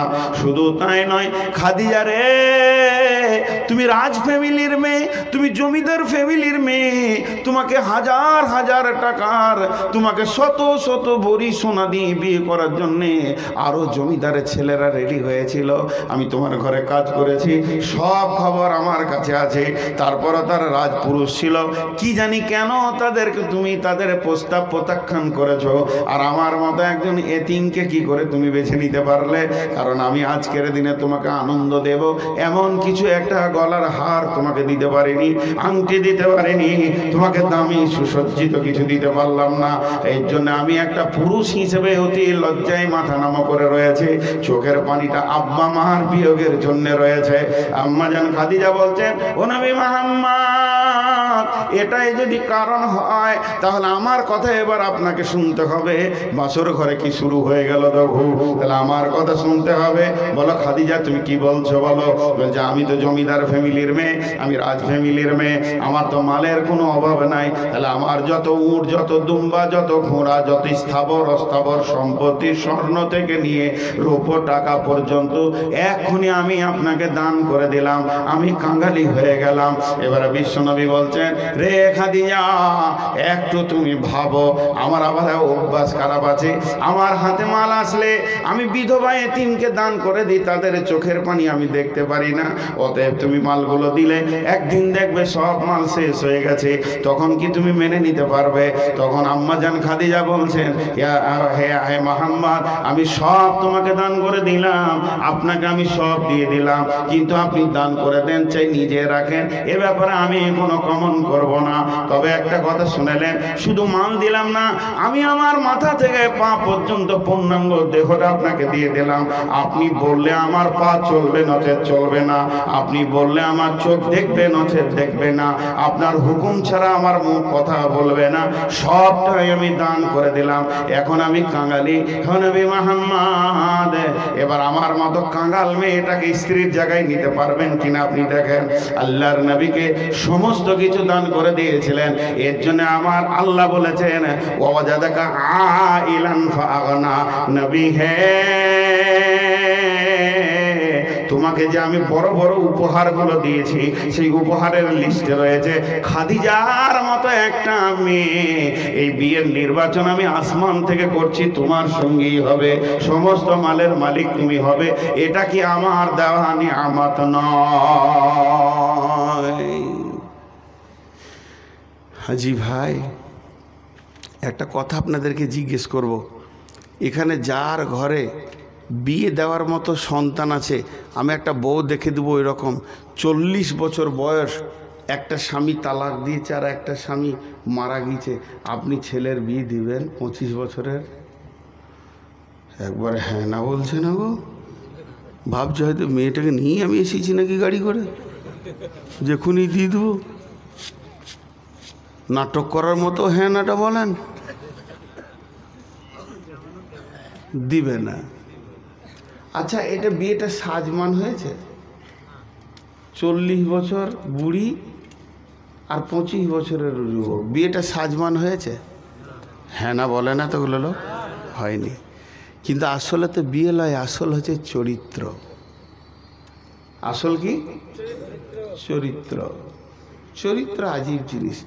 একটা উদাহরণ দিব, উদাহরণটা খুব মন দিয়ে শোনেন। আপনারা তো রোড সাইডে বাস করছেন, এরকম করে গাড়ি চালানো দেখেছেন? এমনি করে কুজো হয়ে চালাবে, ওর হাতে জুটবে না আর মাথায় চুল, ওই রকম গাড়ি চালানো দেখার দোয়া কি জানেন? আল্লাহ ডাম্পারে চাকে ওটাকে লে, মানে রাস্তাটা ক্লিয়ার হোক। আর একটা কথা মাঝে বলে নিছি, এরকম করে জোর হাত করে হিন্দুদের মতো মাপচিয়ে বলছি, আল্লাহ আগে বিবেক মেরে দেয়, যে টোটো কেনার পয়সা দেয়। একটা টোটোওয়ালার বিবেক ভালো দেখলাম না, রাস্তার মাঝে ছাড়া যাবে না, লটপটা লটপটা লটপটা লটপটা। ও জানে আমার গাড়ির ক্ষমতা নাই, পেছনে হরেন মারলে আবার এমনি করে তাকায়। আমার এক ড্রাইভার বলছে যে টোটোওয়ালারা খালি ঘুরছে, এয়ারপোর্টে গেটটা চাবি মারা, তাই নাহলে দুবাইয়ের প্যাসেঞ্জার চাপিয়ে নেবে। এদের এত নোংরা চরিত্র, এরা রাস্তার মাঝে ছাড়া যাবে না। এখানে যে আমার গাড়িটা ঘুরবে, আর একটা টোটো এই দিক থেকে ঢুকলো, এই দিক থেকে একটা এলো, তো ওই দিক থেকে এলো, দিয়ে সেলাই করে দিলে, তুই দেখলি গা ওর প্যাসেঞ্জার। ও আবার আমাকে ভাবছে যে গাড়ি থেকে নেমে আমার গাড়ি চাপবে নাকি। এই টোটোওয়ালাদের বিবেক মরে গেছে। ওদের সঙ্গে ছেলে মেয়ের বিয়ে দিয়ে না, ওদের ছেলে মেয়ের সঙ্গে ঘর সংসার নষ্ট হয়ে যাবে, কোন দিকে কি করবে কোনো ঠিক নাই। আল্লাহ বিবেক মেরে দিয়ে টোটো কেনার পয়সা দেয়। তো যাই হোক, এখন আমি যে কথাটা বলছিলাম, এই জায়গায় যে তথ্য কথাটা বলবো, একটা মোটর সাইকেল খ্যাপাচি ন্যাপাচি বলে, হ্যাঁ খ্যাপাচি, তা এই হ্যান্ডেলটা ধরে আছে 25 বছরের। খুব ভালো করে শুনেন, হ্যান্ডেল ধরে আছে কত বছরের? 25 বছরের। আর পেছনে যদি একটা 18 বছরে চাপিয়ে দেওয়া হয়, হ্যান্ডেল ঠিক থাকবে? 18 বছরের যুবতী বিয়ে দিয়ে, আমি হারাম বলছি না, ও স্ত্রী, ওর হ্যান্ডেল ঠিক থাকবে? খালি আরও চাপাবে, আরও 90 চলে গেছে, তখনই পেছন থেকে বলছে আর একটুকু নাই, মরবে দুজনেরই হুঁশ নেই। বুঝতে পেরেছেন কি না? কিন্তু ওই 18 বছরটাকে নামিয়ে দিয়ে 40 বছর এটা চাপিয়ে দেন, যেই গাড়িটা 40-এর ওপরে যাবে তখনই পেছন থেকে বলবে এই আপনি আপনার বোনকে নিয়ে যান কোথাও, একটা ছোট বোনটা নেন 17-18 বছরে, বলে ভাই আরও জোরে চালা। আর যদি 40 বছরের বোনটা নেন, এই পেছন থেকে বলবে এই গাড়ি আসছে রাস্তায়, কেমন করে গাড়ি দাও, আসতে চল, বলবে কি বলবে না? ব্যাস ভাইরা আমার, এটা হলো 40 বছরের গুণ। খাদিজার 3টে গুণ ছিল, 3খানা গুণ ভালো করে মুখস্থ করলেন। সেই জামানায় বিশ্ব সুন্দরী যিনি ছিলেন তিনি হলেন খাদিজা। তাহলে 1 নম্বর গুণ হলো। 2 নম্বর গুণ হলো মাল ছিল খাদিজা সম্ভ্রান্ত ঘরের মেয়ে। 3 নম্বর গুণ ছিল তিনি মূর্খ ছিলেন না, তৌরাতের বড় পণ্ডিত ছিলেন। তাহলে আমার আল্লাহ দেখলেন নবী মোহাম্মদ এখন উদীয়মান ড্রাইভার, এর পেছনে যদি 40 বছরে না দেওয়া যায় তাহলে অ্যাক্সিডেন্ট করে দিবে, যে কোথা আবার নবীর চরিত্রে লাল দাগ লেগে যাবে। খাদিজা 3টে কাজ করতেন। যখন নবীজি 5 জনকে বায়াত করাতেন, 5 জন 10 জনকে কালেমা পড়াতেন, খাদিজা তখন আনন্দ দেখাতেন স্বামীর সামনে, ইয়া রাসূলুল্লাহ আল্লাহ আপনাকে নবী বানিয়েছেন, আল্লাহ আপনাকে ক্ষমতা দিয়েছেন, আল্লাহ আপনাকে ইজ্জত দিয়েছেন। কিন্তু যেদিন নবীজি মার খেতেন দাওয়াতের কাজ করতে গিয়ে, 40 বছর পরের কথা বলছি, তখন খাদিজা বলতেন ও দয়ার নবী গো, আপনাকে চিনতে পারেনি তাই আপনার উপরে অত্যাচার করে ফেলেছে, তাদেরকে আপনি মাফ করে দেন। কারণ যখন উনি নবুয়তি পান তখন খাদিজার বয়স চলে গেছে 55। এরকম একটা ধীর স্থির ভাবে রসুলকে আগে আগে সামনে নিয়ে যেতেন নেকে খাদিজা। তিনি পরামর্শ দিতেন, তিনি মাল দিয়েছেন, তিনি শক্তি দিয়েছেন। আর একদিকে রসুলের উদীয়মান যৌবনকে তিনি ঠান্ডা করেছেন। তার মানে আমার আল্লাহ প্ল্যানিং করে রসুলের চরিত্রকে ঠিক রাখার জন্যে 25 বছর বয়সের ড্রাইভারের পেছনে 40 বছরের মেয়েকে দিয়েছেন। ঠিক থাকবে, সব রাস্তা ঠিক থাকবে রসুলের নামে। একদিকে যৌন চরিতার্থ মিটবে, একদিক থেকে তার মালের সাহায্য হবে, আর একদিক থেকে খাদিজার যুক্তি পরামর্শ কাজে লাগবে। এর জন্য রসুল সাল্লাল্লাহু আলাইহি সাল্লাম মওতের আগে পর্যন্ত খাদিজাকে ভুলতে পারেননি। আর আম্মাজান আয়েশা বলছেন আমরা খাদিজাকে কোনোদিন সতীন হিসেবে দেখিনি। তো রসুল এত বেশি বলেছেন যে মনে হতো যেন আমাদের ওই সতীনটা বেঁচে আছে। কথাটা বোঝাতে পারলাম? একবার হ্যাঁ না বলেন। এর জন্য 40 বছর দিয়েছে। কি আছে? দোনো জওয়ানি কা মিস্তি মেসু, तेरा कसूर ना मेरा कसूर, न तूने सिंगल दिखा न मैंने सिंगल दिखा, एक्सीडेंट हो गया रब्बा रब्बा। আছে না, গান আছে না? হ্যাঁ, দুজনে যদি জওয়ানি হয় তো লাল সিগন্যাল দেখবে না, ঢাস ফাটাস মার্ডার। তো এই জন্যে আল্লাহ তাবারক ওয়া তাআলা সুন্দর করে খাদিজাকে দিলেন। চলেন, বিশ্বনবীর বয়স 47 বছর, আম্মাজান আয়েশা জন্ম নিয়েছেন। বিশ্বনবীর বয়স 55 বছর, আম্মাজান আয়েশার সঙ্গে বিয়ে হচ্ছে 7 বছর বয়স। বিশ্বনবীর বয়স যখন 57, আম্মাজান আয়েশার বয়স তখন 9, বাসর ঘরে যাচ্ছেন। বিশ্বনবীর বয়স যখন 63, আম্মাজান আয়েশার বয়স তখন 18। দয়ার নবী পৃথিবী থেকে চলে যাচ্ছেন। এবার বলেন, একটা 47 বছর, একটা 55 বছর, আর 55 বছরের এক বৃদ্ধর সঙ্গে আমার আল্লাহ 7 বছরের মেয়েকে কেমন করে নির্বাচন করলেন? এটাই বা কেমন সাজমান?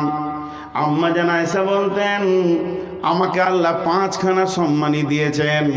1 নম্বরে আমার বিয়েটা আসমানে নির্বাচন হয়েছে। 2 নম্বরে আমার বুকে মাথা রেখে বিশ্বনবী বিদায় নিয়েছেন। 3 নম্বরে আমার হুজরাতে আজও নবীজি শুয়ে আছেন। 4 নম্বরে আমার বিছানা থেকে মেরাজ হয়েছে।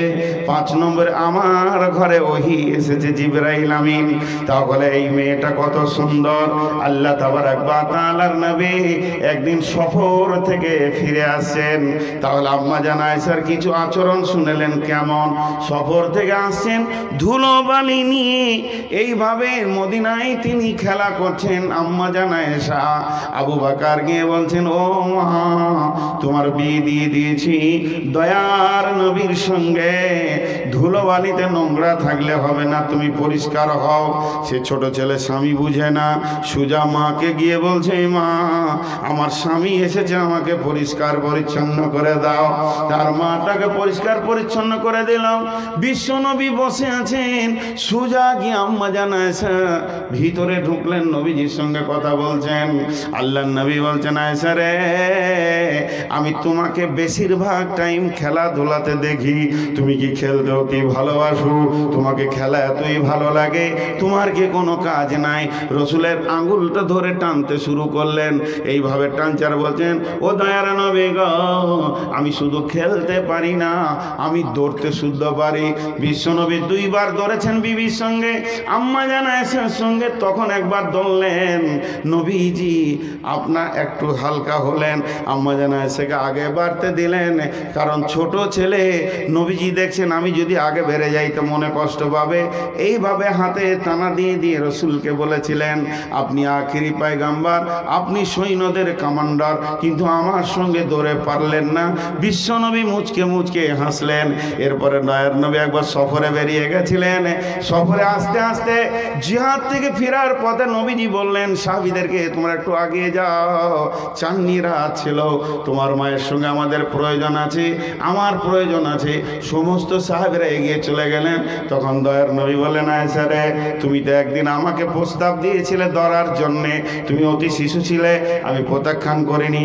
আজকে তুমি হেলফুল, একদম হেলথওয়ালা হয়ে গেছো, তা আমার প্রস্তাবটা তুমি রাখো, চলো 2 জন একবার ধরবো। সেদিন বিশ্বনবী আগে বেড়ে গেলেন। আম্মা জান আয়েশা পারলেন না, শরীরটা দুর্বল, তিনি মোটা হয়ে গেছেন, কিন্তু নবীজি তো সৈন্য কমান্ডার। তখন আম্মা জান আয়েশাকে এবার রসুল কিছু বলতে যাবেন, এমন সময় আম্মা জান আয়েশা বলছেন, ড্র হয়ে গেল, একদিন আমার একদিন আপনার। দয়ার নবী বললেন, আয়েশা রে, আল্লাহ তোমাকে এত চালাক করেছে, আমাকে কিছুই বলতে দিলেন না। এটা হলো আম্মা জান আয়েশার আচরণ। এই যখন আম্মা জান আয়েশার উপরে তহমাত দেওয়া হয়েছিল, তহমাতের ব্যাপারে অনেক লম্বা ঘটনা, আল্লাহ তাবারক ওয়া তাআলা 11খানা আয়াত নাজিল করে আম্মা জান আয়েশাকে পবিত্রতা ঘোষণা করলেন। এই অবস্থায় কি হয়েছিল? তিনি অসুস্থ হয়ে পড়ে গেছিলেন। বন্ধুরা আমার, ওই সময় হযরত আলীকে জিজ্ঞেস করলেন, দয়ার নবী কি বলেন, আলী রে, তোমার আয়েশার ব্যাপারে কি মনে হয় বলো। রসুল চিন্তিত হয়েছিলেন তোহমত নিয়ে। তো হযরত আলী কি বলছে জানেন? আমার শাশুড়ির খবর নেবেন হুজুর, আমার শাশুড়ির কোয়ালিটি খুব। কেন? বাড়িতে জামাই এলে ব্যস্ত কে হয়? বিবির থেকে বেশি ব্যস্ত হয় শাশুড়ি। তো হযরত আলী বলছে, আমি গেছি বেড়াতে, হযরত আলী হচ্ছে জামাই, আয়েশা হচ্ছে শাশুড়ি।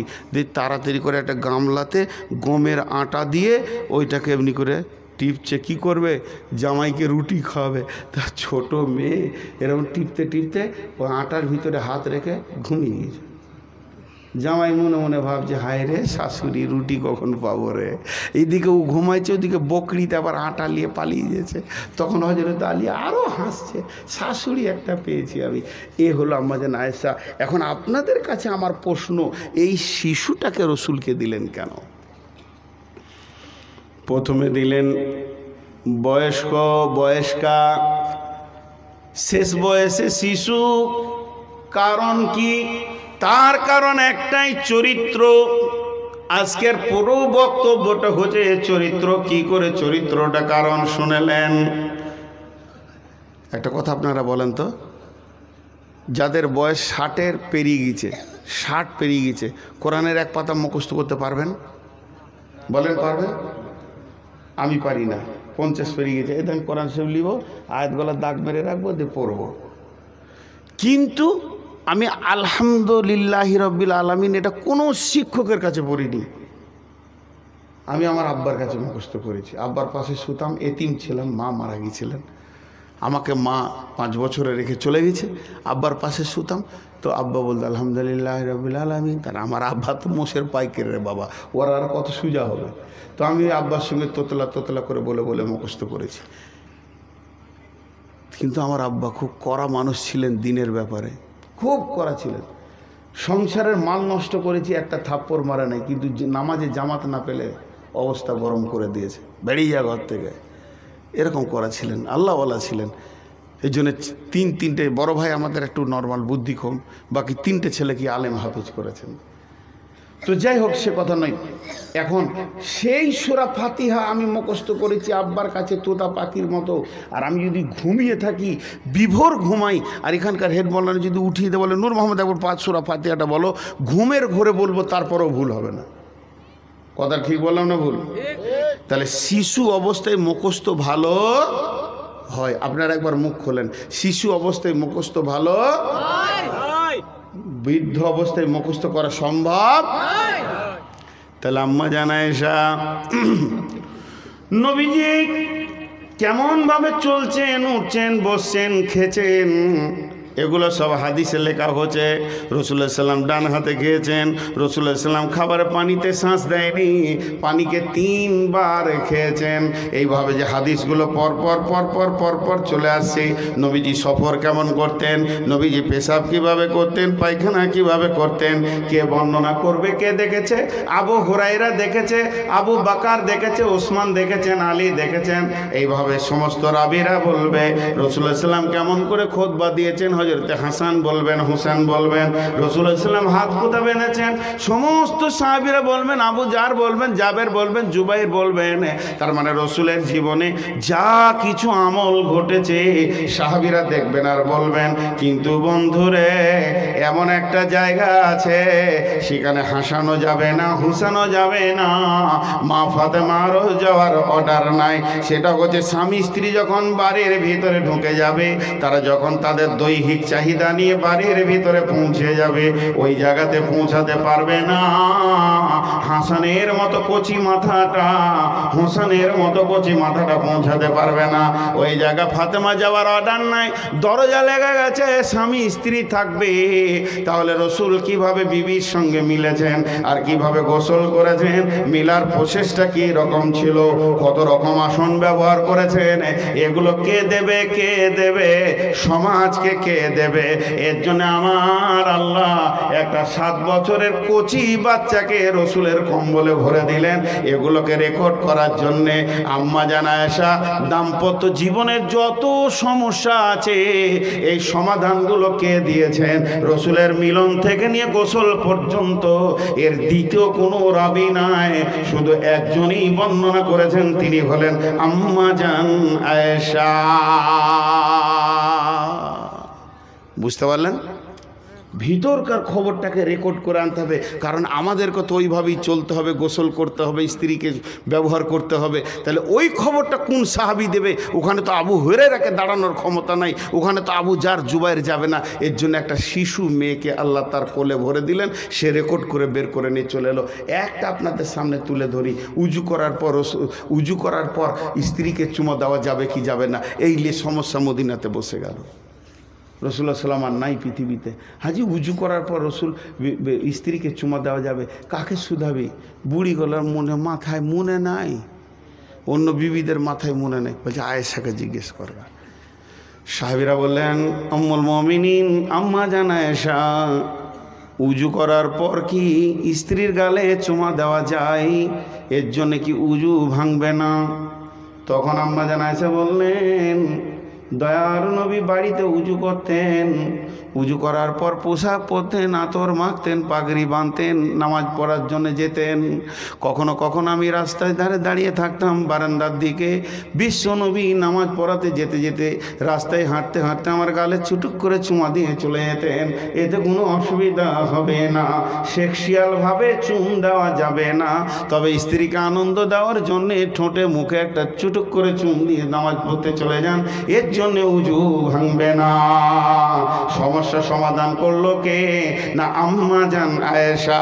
এর জন্য আমার আল্লাহ বললেন, নবী হে ফাআম্মাল ইয়াতীমা ফালা তাকহার ওয়া আম্মাস সাইলা ফালা তানহার। তোকে আমি যেভাবে তিলে তিলে মহব্বত দিয়ে মানুষ করেছি, পৃথিবীর বুকে খবরদার এতিমদেরকে ধুমকে কথা বলিও না, এবং তোমার দরজায় যে ভিক্ষা চাইতে আসবে তাকে তুমি ঝিড়কে কথা বলিও না। ও আম্মা বিনিআমাতি রব্বিকা ফাহাদ্দিস। হে আমার নবী, তোমাকে যে তোমার রব এতগুলি নিয়ামত দিয়েছে, এগুলো লোকের কাছে তুমি প্রকাশ্যে বলে বেড়াও। কথা বুঝাতে পারলাম? আরে জানা হ্যাঁ না বলেন? পুরো সূরাটা তাফসীর হয়ে গেল, কিন্তু দুটো কথা বাকি আছে, উঠবেন না। দুটো কথা বাকি আছে। একটা কি, যে আল্লাহ যে তার রসুলকে বলেছে যে আমি তোমাকে অতি সত্বর কিছু দিব, তুমি রাজি হয়ে যাবে। তিনি দিয়েছেন কি? দিলে তো হাদিসে আসতো, কিচ্ছু দেয়নি, কিচ্ছু দেয়নি। দিব বলেছেন আল্লাহ, তার মানে রসুল পাননি, চলে গেছেন। কিন্তু আমার আপনার কাছে রসুল মারা গেছেন, আল্লাহর কাছে মরেছে? আল্লাহর কাছে আছে, দুনিয়াতে ছিল, কাছে নিয়েছে, আছে, তা আল্লাহ দেবেন। একটা তাফসীরে লিখেছে সূরা মারিয়ামের ভিতরে দুইখানা আনন্দদায়ক তাফসীর পেয়েছি। 71 নম্বর আয়াতের তাফসীর দেখতে দেখতে একদিন গভীরে পৌঁছে গেলাম, তখন দেখছি এক জায়গায় লিখেছে, কঠিন কিয়ামতের দিনে আমার নবী যখন কাঁদবেন, তখন আমার আল্লাহ বলবেন, নবী হে, সেই ওহী বন্ধ করে তোকে বলেছিলাম যে আমি তোকে খুশি করে দিব, এমন প্রাইজ দিব, আজকে তুই কাঁদছিস উম্মতের জন্যে, তোর উম্মতগুলোকে আমি জান্নাতে দিয়ে খুশি করে দিব। এটাই হচ্ছে একটা প্রাইজ। কি প্রাইজ আল্লাহ রেখেছে দেখেন, তোর উম্মতগুলোকে আমি জান্নাতে দিয়ে তোকে খুশি করে দেবো, যা আমি তোকে রাজি করব বলেছি। 2 নম্বর একটা তাফসীর পেয়েছিলাম, জান্নাতের ভিতরে এমন কিছু লোক আছে মনকে ভারী করে ঘুরবে, মনে শান্তি পাবে না, মনে আনন্দ পাবে না, জান্নাতের এত নিয়ামত, তারপরও তার মন ভালো থাকবে না। বোন আমার, মা আমার, খালা আমার, তার মনটা কেন ভালো থাকবে না? রব জিজ্ঞেস করবে, গোলাম রে, মেহমান রে, আমার জান্নাত কি তোকে আনন্দ দিতে পারছে না? তখন ওই লোকটা বলবে, মাবুদ, পৃথিবীর বুকে আমার একটা কলিজার টুকরা বন্ধু ছিল, জিগড়ি দোস্ত ছিল, তাকে সব জায়গায় নিয়ে ঘুরতাম, তাকে আমি জান্নাতে খুঁজে পেয়েছি না। বলে তার নাম বল। আল্লাহ জানার পরও বলবে, সে কে? বলে অমুক। বলে জি হ্যাঁ। বলে সে তো জাহান্নামে আছে। বলে আল্লাহ বলবে, এরই জন্যে আমার মন খারাপ হয়ে আছে। আমার রব বলবে, গোলাম রে, তুই জান্নাতে মন ভারী থাকবে, এটা আমি রব মেনে নিতে পারবো না। আমার মেহমান আমার ঘরে এসে মন ভারী করে থাকবে, এটা আমাকে খারাপ লাগছে। ওই বন্ধুটাকে জাহান্নাম থেকে তুলে এনে ওর কাছে দিয়ে আল্লাহ খুশি করে দেবেন। তার মানে ভালো লোকের সঙ্গে সম্পর্ক রাখলে আল্লাহ তাবারাক ওয়া তাআলা সেদিনও কিছু নিয়ামত দেবেন। অতএব বন্ধুত্ব করবেন তো ভালো মানুষের সঙ্গে করেন, তবে ওই লোকটাকে তুলবে একটা শর্তে, লোকটা যদি মুশরিক না হয়। দেখেন, বুড়া মানুষ, হাঁটতে হাঁটতে হেঁটেই দিলাম বেশি, একটু বেশি বলা হয়ে গেছে, আপনাদের বিরক্ত হয়। আমি আপনাদের কাছে 9 মিনিট চাইছি। ক মিনিট চাইলাম?